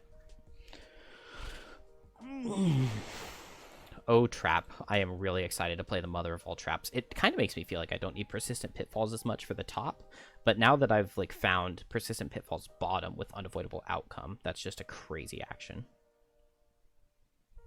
And this Mother of All Traps is going to give me really good use for Spike Strip. Were there any other good versions in here that I missed because of that? Cage of Thorns would be really good with the Mother of All Traps. And then the other level 2 card. I'm still happy with my choices. Did I level Deathwalker? Yes, I did. Oh, yeah, this is like a no-brainer for me. The only problem is that I'm not using Eclipse, and that's the card that I wanted to drop, but... Actually, it's not a no-brainer, because both of these cards are very good. Vengeful Storm gives you a really, really good non-loss multi-target attack for just consuming shadows. And then, like, a potentially useful... Like a stun, make everything suffer 2 bottom, which I could see coming in clutch near the end of a scenario. But I think Night Take Shape is just too good. I mean, late initiative, move a shadow, teleport to it, and attack 3. You can just do the attack 3. You could just do the move a shadow 3. That's way too flexible. It is way too flexible to not bring. A card to drop, definitely not Call to the Abyss, definitely not Call of Wave of Anguish, definitely not Strength of the Abyss, definitely not Dark Fog, definitely not Fleeting Dusk. Forcible Spirits could go. This is a teleport for a teleport. It's also, like, not the best initiative. Forcible Spirits is also good because you can hit 2 targets and potentially get 2 shadows out of it. Well, you can do the same thing with Night Take Shape. Definitely not Dominate, definitely not Fluid Knight. Those are way too good of attacks. Anger of the Dead, I definitely don't need. I'm taking Anger of the Dead out. I don't know why it was even in there. It was in there because of that weird level where you get to pick cards during the level, and it was good in that case. Ritual Sacrifice is also kind of not the best with it. I have not been getting good use out of Ritual Sacrifice. I kind of wish I had taken the other level 3 for the move 3 shadows bottom. And Deepening Despair is pretty good. So let's drop Forceful Spirits and Anger of the Dead. And let's get back Black Barrage, because I've been struggling a little bit with Shadow Movement. And now I'm adding 2 cases of Shadow Movement, so maybe Black Barrage will just be for, like, an attack 5 top with Strength of the Abyss, but I don't hate that. I mean, this gives me a really good option for Burst. A really, really good option for Burst. I can hit something at range with, like, Dominate or something if it's already there, and then I can move a Shadow, teleport in, attack the target for 3, and then attack it for 4. Huge, huge, huge burst potential being unlocked on Deathwalker. Do I have gold? I really want some gold. 62. Let's go. I'm spending this. So I'm going to drop the Cured Leather Armor, which has been fan-flippity-tastic. It has been truly amazing. But I'm going to spend 30 gold to get... 30 gold to get the Cloak of Pockets.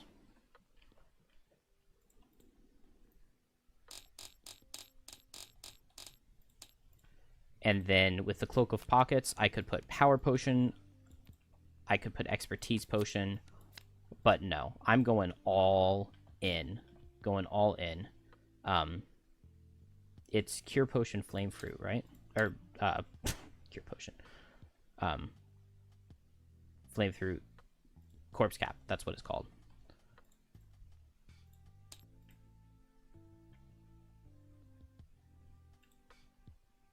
Holy water. There it is. Let's get that holy water. Let's turn into a bless machine and just pull tons of blesses on my attacks for 1,000,000. We get... I just got a perk, right?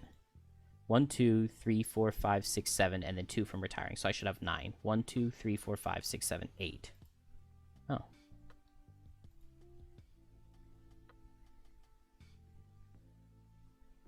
Wait. 1, 2, 3, 4, 5, 6, 7, 8, 9.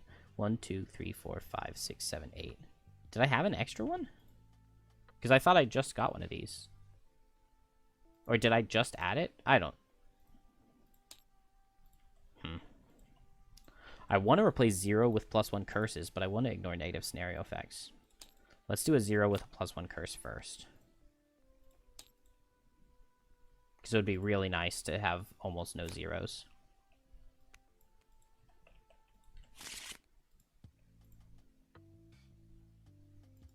I feel like I'm like forgetting a reason that I should have a perk.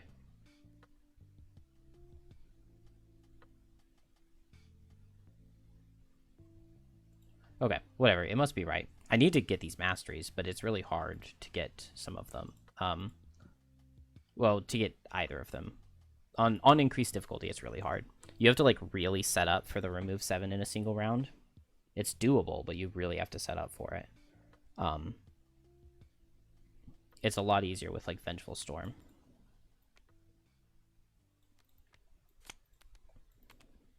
And now with my Cloak of Pockets, I'm very happy with these items. The only one I would... No, I don't want to change Boots of Speed. They're too good. I do want to get the better version of Boots of Speed, which I did recently unlock. How much do they cost? 50? I get 15 if I sell this. 15, I would be 3 gold short. So I could sell the Cured Leather Armor. Let's do it. Let's sell both of these to get these. And then I have 1 gold remaining.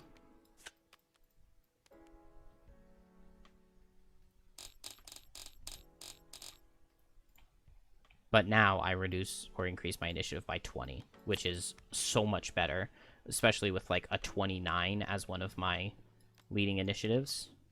Very happy for that. I'm way more offensive now, and I'm going to be like teleporting in there, which is scary. But who cares, right? Who cares? We can't be cowards. Oh, I'm really excited to play Deathwalker now. I'm really excited for this. I almost kind of think I don't need the stamina potion. I would rather take power or expertise. But I'm not sure about that. I need to get up to 5 gold so that I can go into every scenario with 3 blesses. Now, I mean, if I'm going into every scenario with 3 blesses, Deathwalker will be an unstoppable machine. Trap can get 1 more potion. Do I know what I want? Is there anything that I want? I don't think I've even used the glancing potion once. Maybe I did, but I don't think I've unlocked any of like the super cool fun things.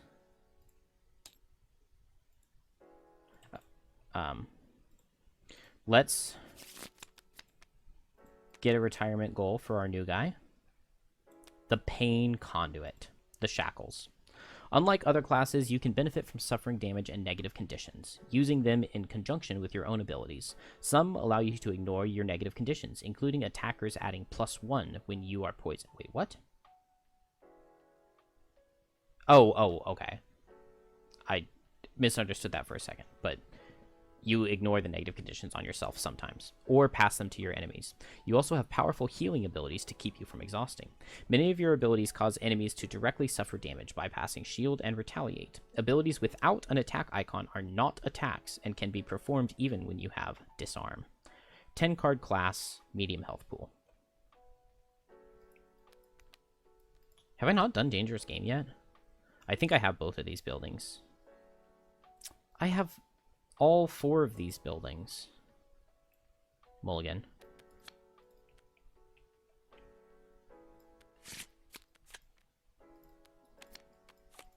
I guess I could delete this. I could delete this Shackles and just make a new one. Because I don't want to go for personal quests that I already have both of the buildings for. I don't have 74, and I don't have 21. I do have 21. I do not have 21. I don't know what either of those are, 74 or 21. So that's fun. Experience the construction of 12 different buildings. Own... Man, I could do 12 buildings really quickly. Own a ton of items. I guess I can't do the 12 buildings really quickly because I have no resources because I just had to lose 10. Let's do merchant class, I think.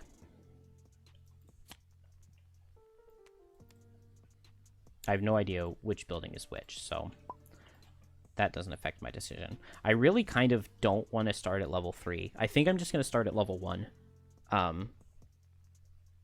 I still should get the... What is it, 70 gold? Let's see, you start with 30. I know at Prosperity 4 it's 60. So it's 10 per. So yeah, I would start at 70 gold at Prosperity 5. But I don't really want to start at Prosperity 3. I think I still get the 70 gold. So I'm going to start at 1. And I've retired 2 characters on this character. 1, 2, 1, 2, 1, 2. Yeah. They have each retired 2. So I get to start with 2. Increase your max hit points by 5. Whenever you become exhausted, perform Curse All in range 3. Each round in which you long rest, you may ignore all negative conditions you have. If you do, they cannot be removed that round. So I don't have to be wounded on long rests. I don't have to suffer poison if I get attacked while I'm long resting. I guess if I'm baned, the bane doesn't go off. If I'm brittled, the brittle doesn't go off. Ignore negative scenario effects and add 2 +1s. Add a 0 +1 damage for each negative condition you have. Add 3 +1 heal self rolling. Replace 3 +1 cards with 3 +1 curses. The problem is I just don't know how much I'm going to be attacking. I think you have very few attacking cards. I should look at those before I should look at my cards before I pick my perks. Whenever you perform... Let's just draw all 13.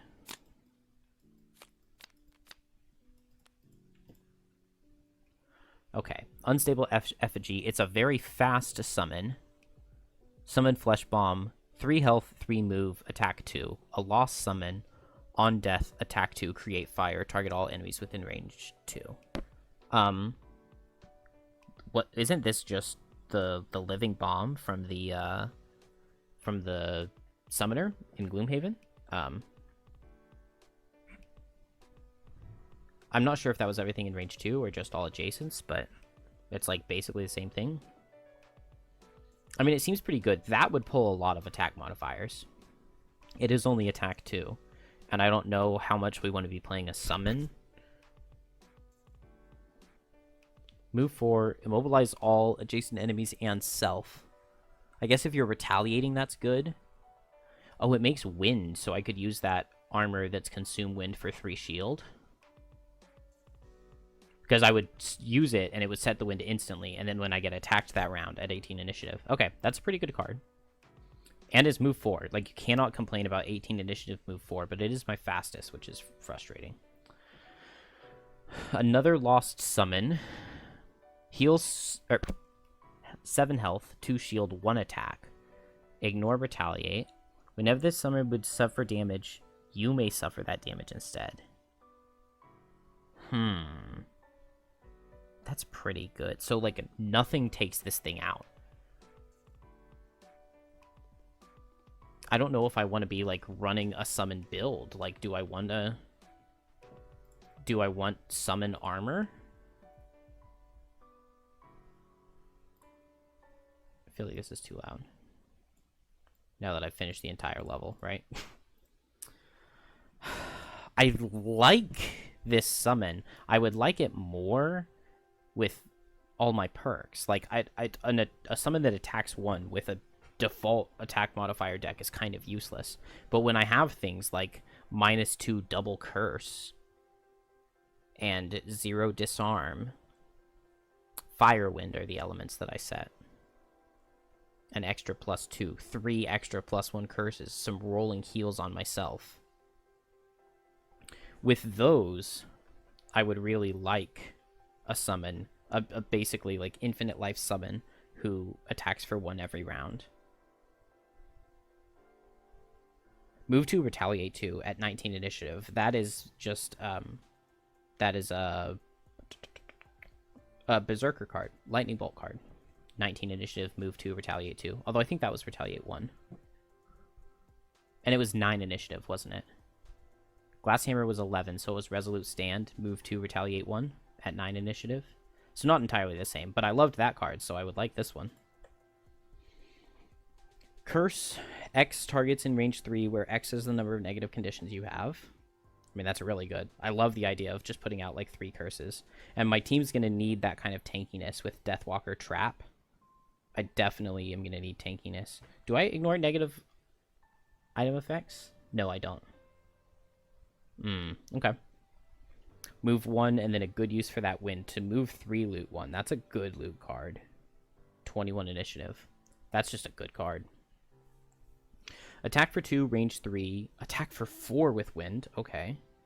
Remove 1 negative condition you have to give the target the same condition. And that's any negative condition. So if I have Bane, if I have Brittle, because I know one of the things I have later on, it works just like the Mirrored Knife, where it says you cannot give the target Bane, Brittle, or Stun. But move 4. Okay, all of these cards look good so far, because I really need this wind. Because I've got 2 good uses for wind. Heal 5 self, that's a huge heal. Immobilize yourself to set fire. But not mandatory. Oh, and heal 5 self, muddle self to set wind. Wow. Wow, that is so good. That is so good. I do not remember ever seeing this card before.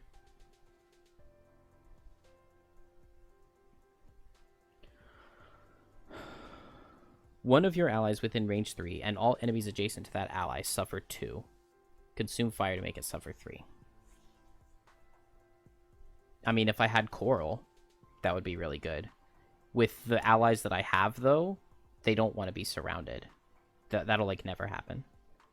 Remove all negative conditions from an adjacent ally to gain all conditions removed. Okay, this is the first card that I've seen that it's like, this would be really good with a Coral in the party or a Banner Spear in the party, but not with Deathwalker Trap.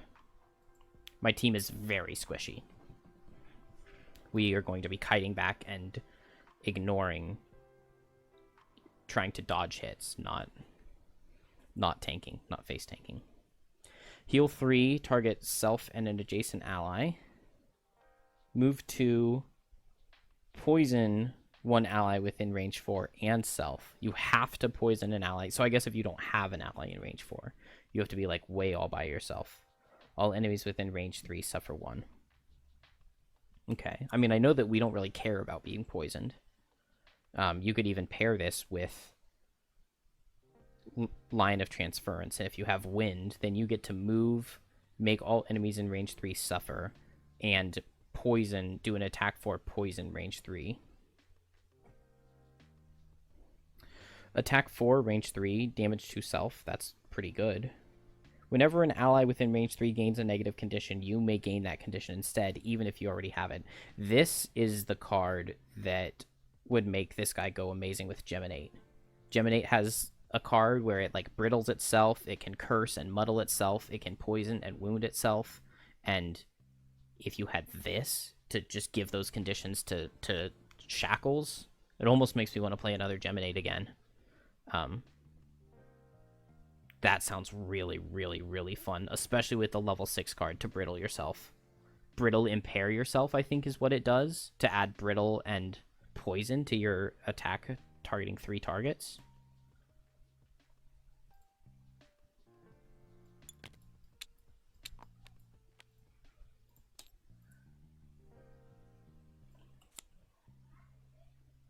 Yeah, brittle and impair yourself to get a 3 target attack brittle poison, and you just steal those conditions with Shackles. That'd be so good. Okay, it has been a very, very long time. Went and did a lot of stuff. Um, where was I? I looked at that card. Okay, and yeah, I was looking at the Blood Ritual and discussing Geminate on it. Okay, I know that this is one of the most important cards. Whenever you perform an attack, add all negative conditions you have except for Brittle, Bane, and Stun to the attack. Maybe it's not that important, honestly. I don't know. Move 3, remove one negative condition you have to give one adjacent enemy the same condition, and set Wind. That bottom feels extremely, extremely important to me. Extremely important. Because, I mean, you can pair that with the one that poisons yourself. Okay, that would be on 2 separate turns, but move and poison yourself, or it's heal yourself and do what? And immobilize yourself. But then if you're ignoring negative conditions, then you just move 3 and immobilize an enemy. But then I guess you're next to him, so immobilizing him doesn't help too much. Still, really good card. I don't quite see exactly what pairs with it yet, but... So now we get another attack. This is 2 attacks. Is that only 2 attacks so far? 3. 3 attacks. Attack 3 with wound. Attack 1, range 3 with wound. All allies and enemies adjacent to the target suffer 1 set fire. Heal 1 self, move 2, heal 2 self. That's a really good amount of healing. Attack 1, consume fire and wind. No, heal. Heal 1, range 3. Fire and wind to make it heal 3. Attack X, where X is the amount healed with the heal ability. I mean, that's a really good top action. Heal 3, range 3. Attack 3, range 3. Potentially. And then heal 3, range 3, wound self. So you can do heal 3, range 3, heal self. Or heal 3, wound self.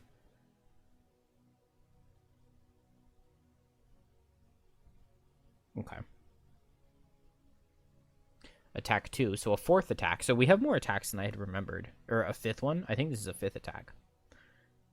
Consume fire to add 1 attack for each negative condition you have. So that could very easily be like attack 4. On the next 3 sources of damage you suffer while an enemy is within range 3, one enemy within range 3 suffers an equal amount of damage. I mean, insane for high difficulty play. If I'm going to get attacked for 10 and make something suffer 10, that's pretty good. I have no idea how to pick which cards not to bring.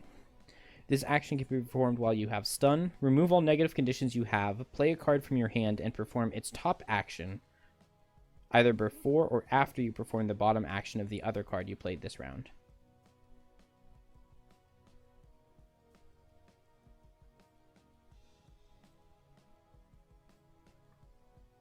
I mean, that seems really good. It's not really playing 3 cards, because the only thing that this does is remove negative conditions that you have.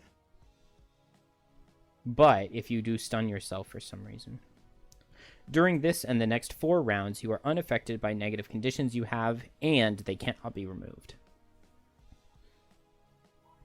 That's not very many turns. I know somebody told me that the mirrored knife that you get in the Ice Cave scenario is really good on this character, and I believe they were saying to get back this card. Because with the mirrored knife, you can recover a card from your... You can just exchange 1 card from your hand, or 1 card that you play or something, or maybe from your discard, with a card in the lost pile. So then you can have 10 turns in a row of delayed malady. Because 5 turns is not really all that long. See, with just reading through those cards, I only saw 1 card that's like, okay, I don't really need that. And how do I pick the other ones? I mean, I have absolutely no clue what I have no perspective on what I'm like actually trying to do. So we have no shielding. We have no shielding at all, but we've got retaliate and we've got good healing. So, like, do I want to play into retaliate? I think I definitely want to play into cursing.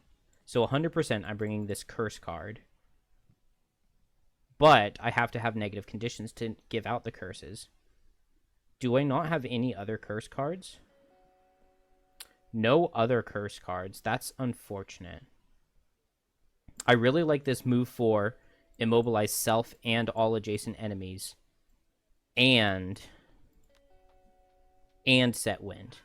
Both of those cards are coming for sure. I don't know about this scarred effigy. The fact that it can stay alive basically forever, never gets retaliated on, you can suffer its damage instead, is good. And move 2, retaliate 2 seems really good. If I'm going retaliate, then I have to bring this heal card for the huge heal 5 self. And it gives you negative conditions that you may want. I mean, because like I compare the heal 5 self with the muddle self to get an extra negative condition for Swift Vengeance. Maybe I like I do Unstable Effigy to immobilize myself, and I don't know what I do with the top. Blood Ritual or something. And then the next turn, I can... Oh, this is immobilized as well. No, I was thinking to heal myself and gain Muddle, and then for the brief part in that turn, I'm muddled and immobilized, and I can Swift Vengeance. I hadn't thought about the fact that a lot of the conditions are going to be coming off you quickly, so you have to quickly... You don't have a ton of time where you have a lot of negative conditions to go for the Swift Vengeance. But...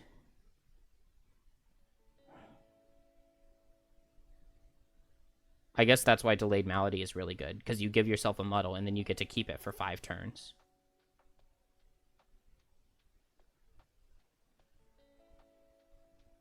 And you aren't actually muddled.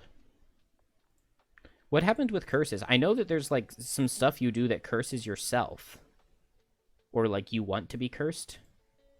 Maybe that's a card that we just haven't seen yet. Oh my gosh, I want that card. Heal 5, range 4, bless. Attack 5, range 4, curse.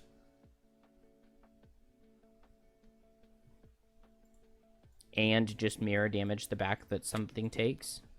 You and 2 enemies within range 3 suffer 1 plus X damage. You and 2 enemies, and it's non-loss. That's really good, and you can pair it with the heal 5 muddle self card to heal off basically all the damage that you take. Whenever an ally within range 3 would suffer damage, you may suffer that damage instead. I mean, sounds really good.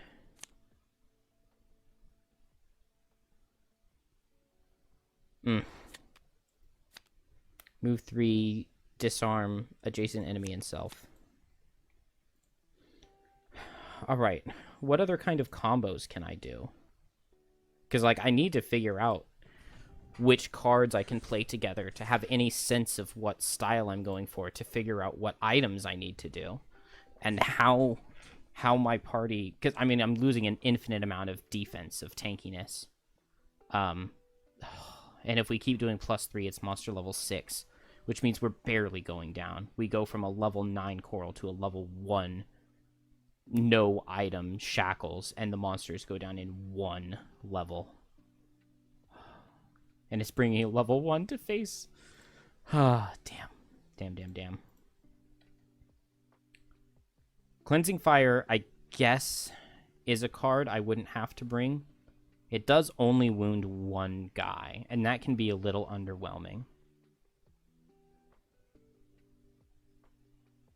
There aren't as many melee attacks as I was thinking, because I know I have the Mirrored Knife. I think it's a purchasable, or is it craftable?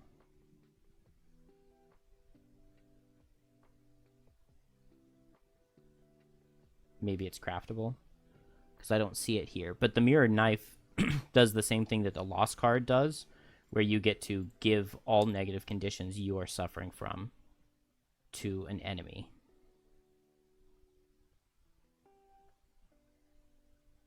Well, I don't see it.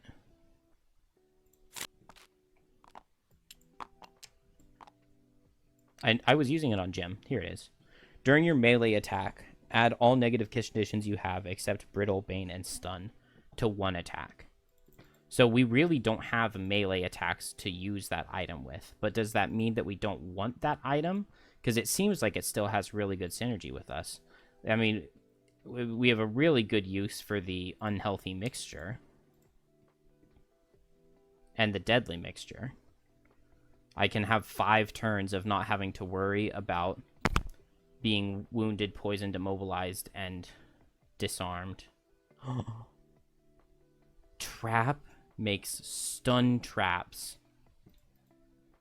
Trap makes stun traps, and Shackles can step on the stun trap to get stunned and not be stunned. Oh, but then the card, this card can't transfer stun or brittle. So, never mind. That's not as insane. It's not as insane as it could be. The bottom of this card can transfer stun. Remove 1 negative condition you have to give it to one adjacent enemy to give one adjacent enemy the same condition, but you can't remove it.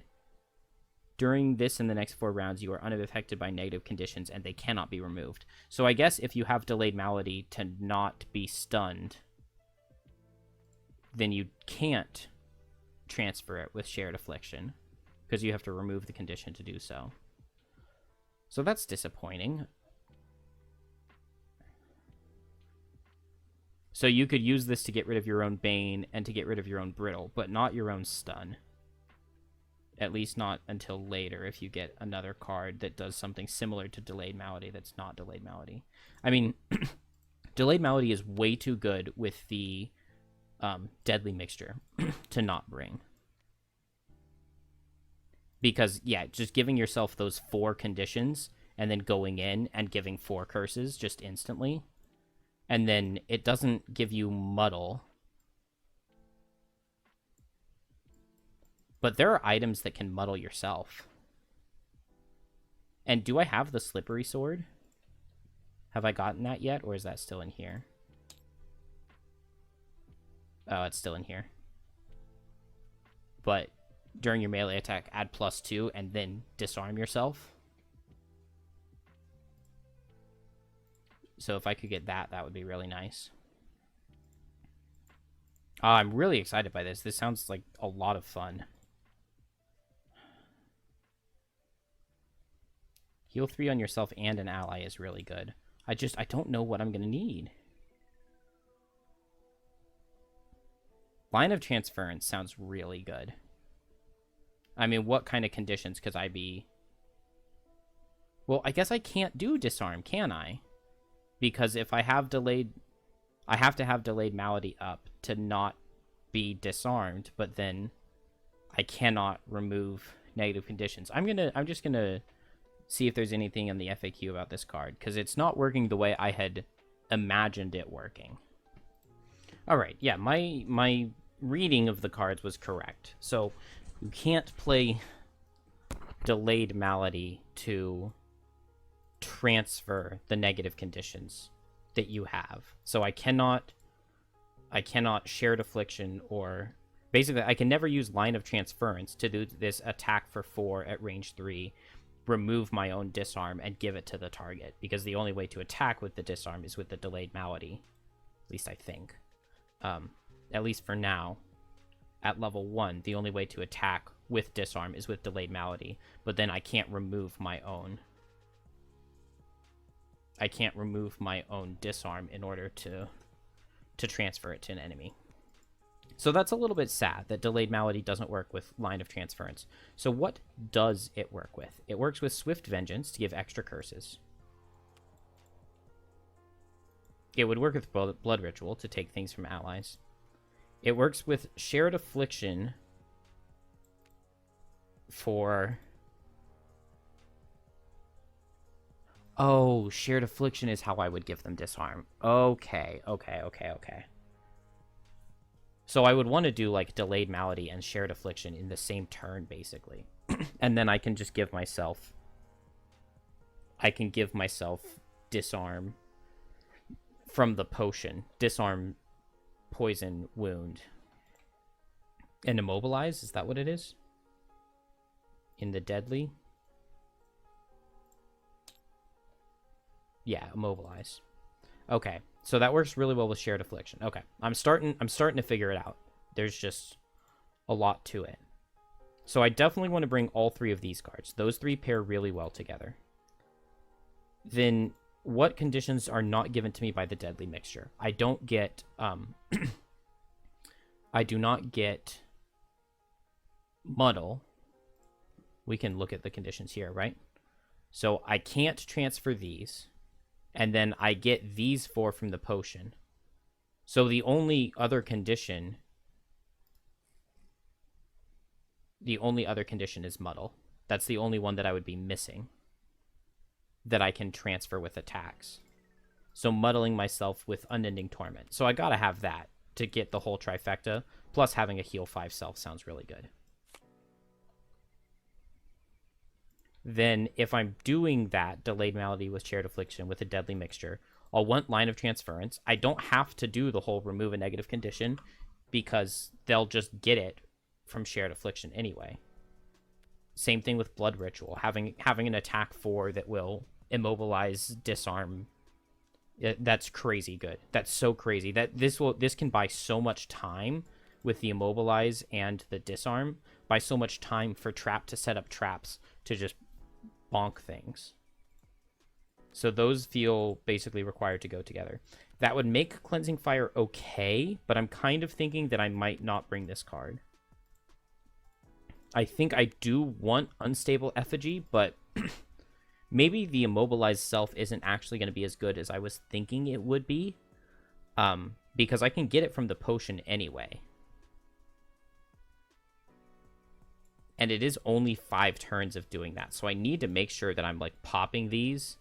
It's only 4 turns, really, because if I play these 2 in the same turn, I guess I could always have Shared Affliction up already in the beginning, though. And, like, doing something like Shared Affliction with Unstable Effigy turn 1 could be a really good start. And then I don't need Delayed Malady out, necessarily. I can just attack at range, and I could Line of Transference to get rid of my Immobilize if I need to. Or I could just Blood Ritual, and then I keep it because of the Shared Affliction. So maybe if you're playing Shared Affliction, maybe you don't need Line of Transference. But Unstable Effigy into Line of Transference just feels like a super default 1-2 combo because of the wind.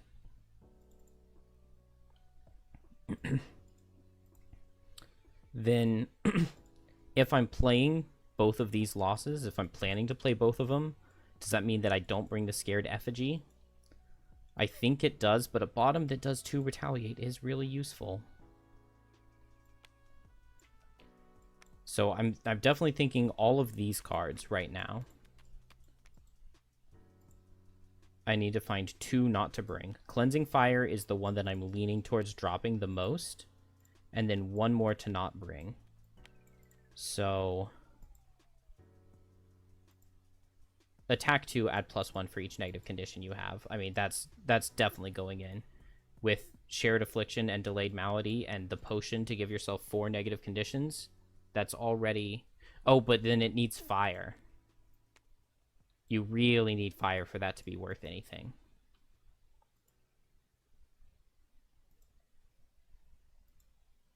And is Cleansing Fire my only fire generation at level 1?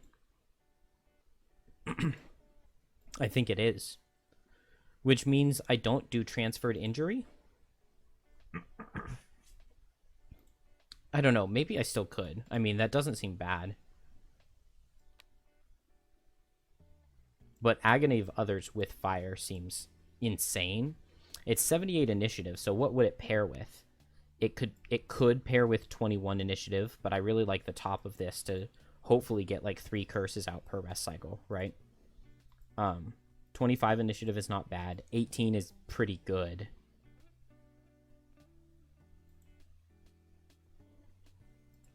Okay. So maybe that would be a reason to bring the 19. It's because my initiative isn't looking amazing. 18, 19, 21. Those are all good. 29 is starting to get bad. 90 and 78 are both pretty playable. So I think no Transferred Essence. I'm not going to be able to use the fire, and just having a heal 2 and an attack 2. I mean, it still sounds pretty good, especially if the attack 2 wounds and poisons. 1, 2, 3, 4, 5, 6, 7, 8, 9, 10. So then Pleasure and Pain, am I not bringing this? If there is an ally in range, I have to poison them, which does feel a little eh. I don't know how much healing I'm really going to need. If I'm playing the Retaliate card, I'll need healing. But I have a heal 5. I already am not... Oh, no. I am bringing Cleansing Fire. So I'll try dropping this level X card.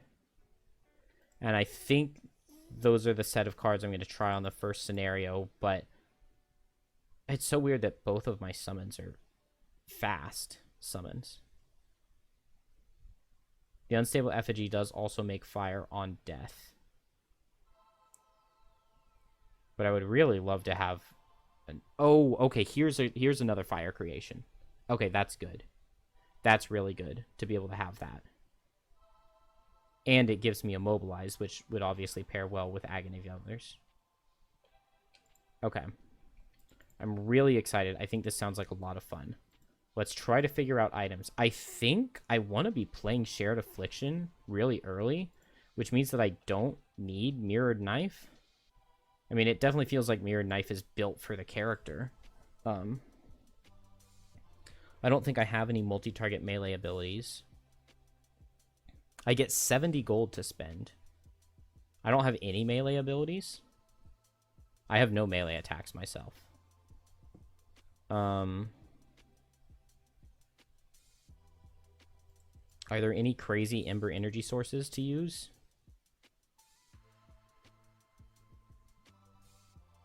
No. I mean, that would just be one extra curse. That's not that good of an Ember energy source. The Dead Raven is actually better. Any crazy Ember energy sources?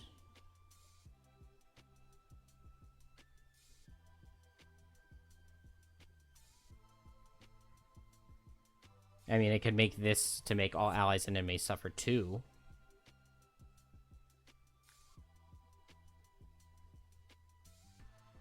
Would Ember Energy Source make this +2 for each negative condition you have? Ember Energy Source plus Fire plus Shared Affliction plus Delayed Malady turns this, if I'm muddled as well, and I use the Self-Death Potion, I get 5 negative conditions, and I get to add +2 for each negative condition that I have. So this would be an attack 12. Attack 12, range 3. Then I just need the helmet that adds an extra target, and then it's a 2-target attack 12. Okay, I think that's my winner for most fun-looking item combo right now. Anything else that I could buy that looks like it would be pretty good? I don't think I had a lot of move 4s. A move 4 that gives a heal 1 would be nice. I do have 2 move 4s. That could be a possibility, but probably not. Studded leather. I will want a defensive chest piece, I believe. Where did that... It must be a crafted item. The chest piece that consumes wind for 3 shield. That would be pretty good. I assume that's a spent item.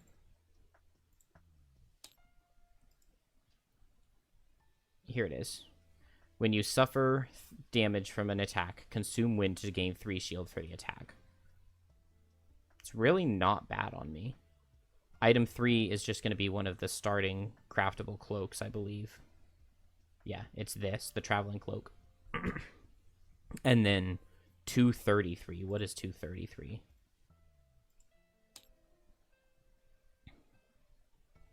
Oh, that was the Dead Raven, right? I can't remember who it was, but somebody told me about that. It is the Dead Raven. Okay. So if I want the Feathered Cloak, I need to do the Dead Raven. Noted. I don't think any of these are looking like super necessary. There wasn't nearly as much suffer damage as I was expecting. And I don't have any top retaliates. I only have 1 retaliate. Yeah, I was definitely expecting more suffer damage to come through.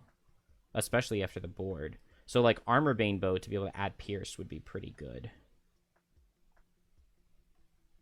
Eagle Eye Goggles.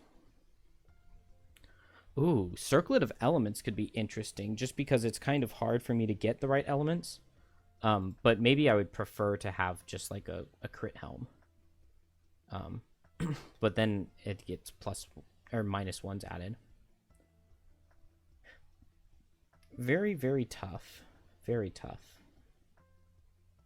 But I don't think I'm seeing anything that looks super necessary. Boots of Speed would be good. And did I have any jump? No jump at all. And I do have a trap in the party. So maybe I want winged shoes. Although I'm mostly ranged attacks. I'm entirely ranged attacks. The only reason I'm up close and personal is if I play this Retaliate, which I probably shouldn't be doing. Probably not. Heater Shield would be a good grab. But I think the Ember Energy Source sounds like too much fun. So I just have 20 more gold. So I guess it's Winged Shoes or Heater Shield. Maybe I would rather take a Heater Shield. Amulet of Life could also definitely be a buy. Or the Mirrored Knife.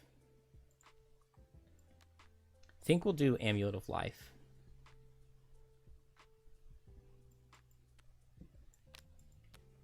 So those will be my starting gold items.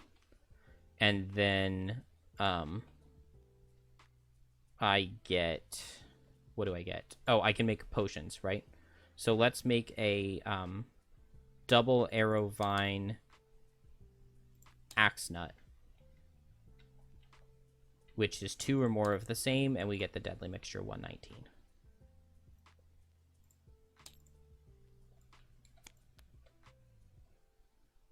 Oh, but I can't use the deadly mixture and the ember energy source. I didn't think about that. Maybe I will start at level 3. No, I want to start at level 1.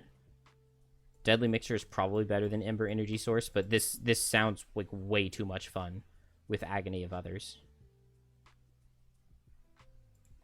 Only 4 turns, though, of getting to go insane with this, which is a little bit sad. And then after that, after those 4 turns are over, I guess I could go for Line of Transference top to get rid of my Immobilize, and I could go for Shared Affliction bottom. Oh, no, because I'll have Shared Affliction top set already. I was thinking Shared Affliction bottom to then move up to something and give it my Disarm. Oh, but I'll be disarmed, so I won't be able to do Line of Transference. It's so hard. Okay. I just want to go play another level. 1, 2, 3, 4, 5, 6, 7, 8, 9. Wait. 1, 2, 3, 4, 5, 6, 7, 8, 9, 10. Okay, good. Alright, I mean, I guess... Okay, now I need to do 2 perks. So I am attacking more than I thought. So some of these would be pretty good. +1 for each negative condition you have. That's so tempting.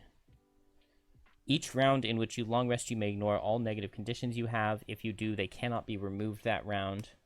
Whenever you become exhausted, first perform that. Increase health by 5. I mean, increase health by 5 sounds really important. Cause other figures to suffer a total of at least 40 damage in 1 round. How? How? How? I mean, a bunch of classes can attack for 40. I'm not quite seeing how this class does. Start a turn with every negative condition. 1, 2, 3, 4, 5, 6, 7, 8. So you can get 5 of them on yourself pretty easily. Then I will need Trap to give me a stun trap. I can get Brittle from a Forest Imp. And what's the other one I need? Bane. Not a Forest Imp, a Snow Imp. So I need a level that has Snow Imps and has Living Dooms. But if there is a level with those, then I can get that mastery really easily, as long as I have a trap.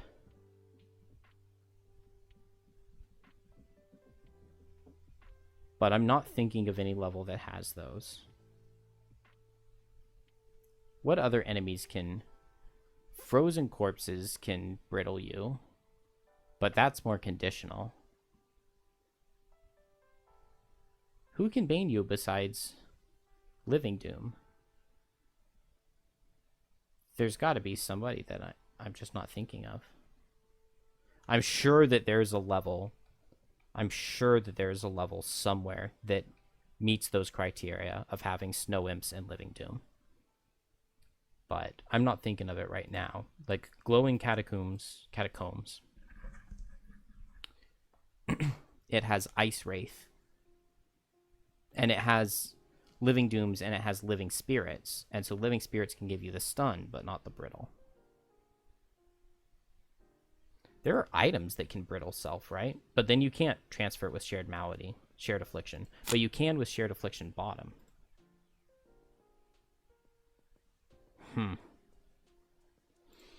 Okay, we build a building and get out of here. I don't know what the library does. Oh, I think I do. I definitely do know what the temple does, but Deathwalker doesn't. I don't have enough to get the temple. So I guess we'll build the library. 222 and 22. Oh, so I do have enough to build the temple? But I can't afford it this time anyway, so let's just build the library. 3, 2, 10. 3, 2, 10. Oh, I don't need to do 3 because I have the carpenter. And so we build... Where did it go?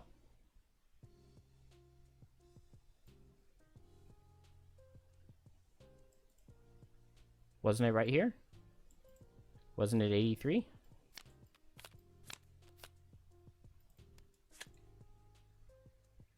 What? Building 83 has not been unlocked yet.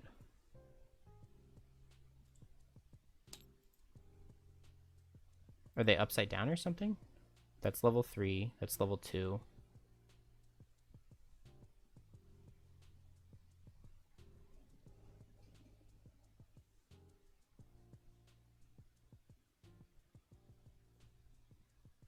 Weird.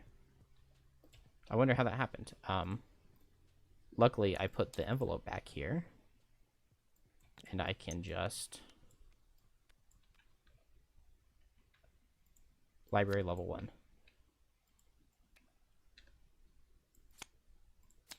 There we go. All right.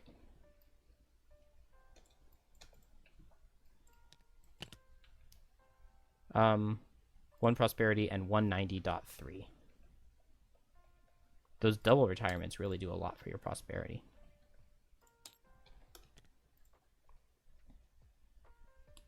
If educated. Oh, how are you not educated? Come on, none of my characters are educated. Read 164.2 now, otherwise 143.2. In light of recent attacks, all available capable labor has been sent to support town infrastructure. You pulled some strings to get a cushy assignment, helping out at the new library. Inside, you find crates piled high and an elegant, put-together Valarath stalking the shelves. She adjusts her red-rimmed glasses and eyes you with a touch of scorn. This is who they send me? Very well. I'm Etika, your resident librarian. I'll be managing the growing collection here, and I trust you will treat these books with the same care you treat... She looks over your party, then furrows her brow. Well, whatever it is you choose to treat well. She points to a stack of crates along the wall. Shelve those. Follow the Damon decimal system. She starts walking towards the back room, and without looking back, waves a finger in the air. Except gemstones. Put that under Orchid. 143.2.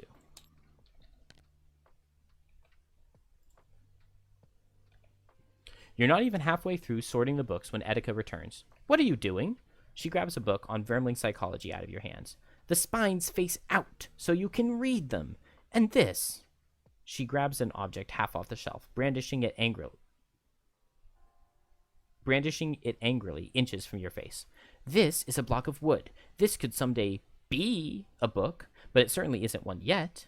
Where did you even find this?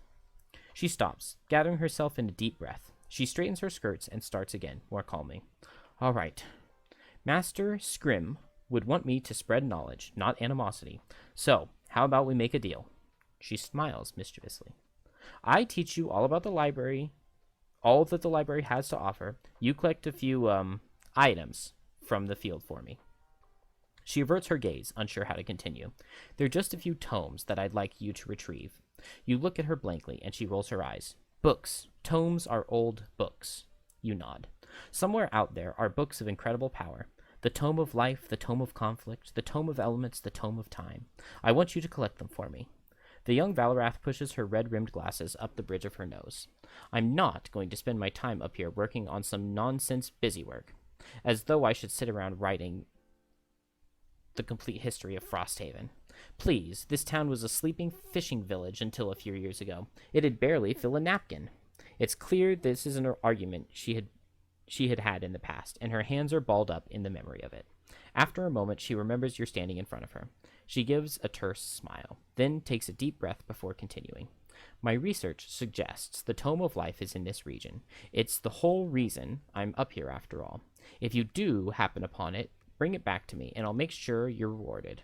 Just for keeping an eye out, I'll provide a world-class education, as only a resident librarian can offer. Sound fair? Add event Winter Road 45 and Summer Road 47. Winter 45, Summer 37. 45. 47. Add 152.3 in 2 weeks.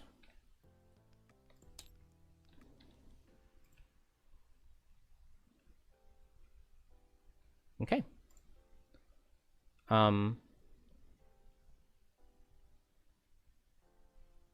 Okay, I do already have the next one in the Lurker questline unlocked, so I should do that for Trap. I guess I also need to do Trap solo scenario, don't I? And I need to do Deathwalker's solo scenario. But I'm probably going to play a level next, because I want to play Shackles. Sounds like fun. This card looks really fun. -2 double curse. Yes, please.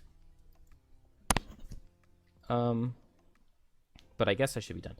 That's where my library went. That's why it was telling me it couldn't build the building. Oh, I bet it went there, and then I accidentally pressed 3 on it. Or 2 or something. And then it went away and was gone. And then I cannot afford the temple, can I? 4222. I would need to spend 1, 2, 3 inspiration, which I do have. Oh, no. I would only have to spend 1. Let's do it. 2, 2, 1, 2, and then 3. Spend 2 morale. And 10 gold. Yeah, that's exactly what happened, because I just did it again. I was trying to go to Trap, which is hotkey number 2, and the mouse just happened to be over the Temple of the Great Oak as I did it. Each character may lose 5 gold to start this next scenario with double bless. +1 prosperity, 192.5. Oh my gosh, we're almost 6. Almost 6, that's insane. Even an outpost as industrious as Frosthaven needs a place of solitude. The Temple of the Great Oak has become a sanctuary for all. Its sacred gardens and walkways encompassing a young oak tree, which is said to distribute divine blessings for the proper donations, of course. You meet with the temple's head keeper, a human who folds his hands in the shelves and will occasionally break off conversation to stare contemplatively into space. After showing you the tree, he leaves you alone to rest before the boughs. The wind rustles and leaves move your mind from the bustle of living to a meditative plane, where your thoughts and instincts pass by without consequence. Once you leave, you feel refreshed, ready to face the new challenges Frosthaven may present to you next. Winter Outpost 73, Summer Road 43.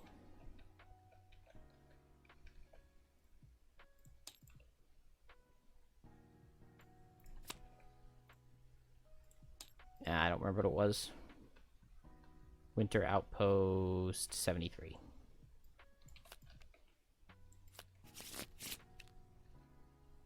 I know this one. That's actually a really good one to get for Shackle's first level. Will I be playing it on monster level 6? I don't know. Don't know about that one. Alright, it's time to bid adieu.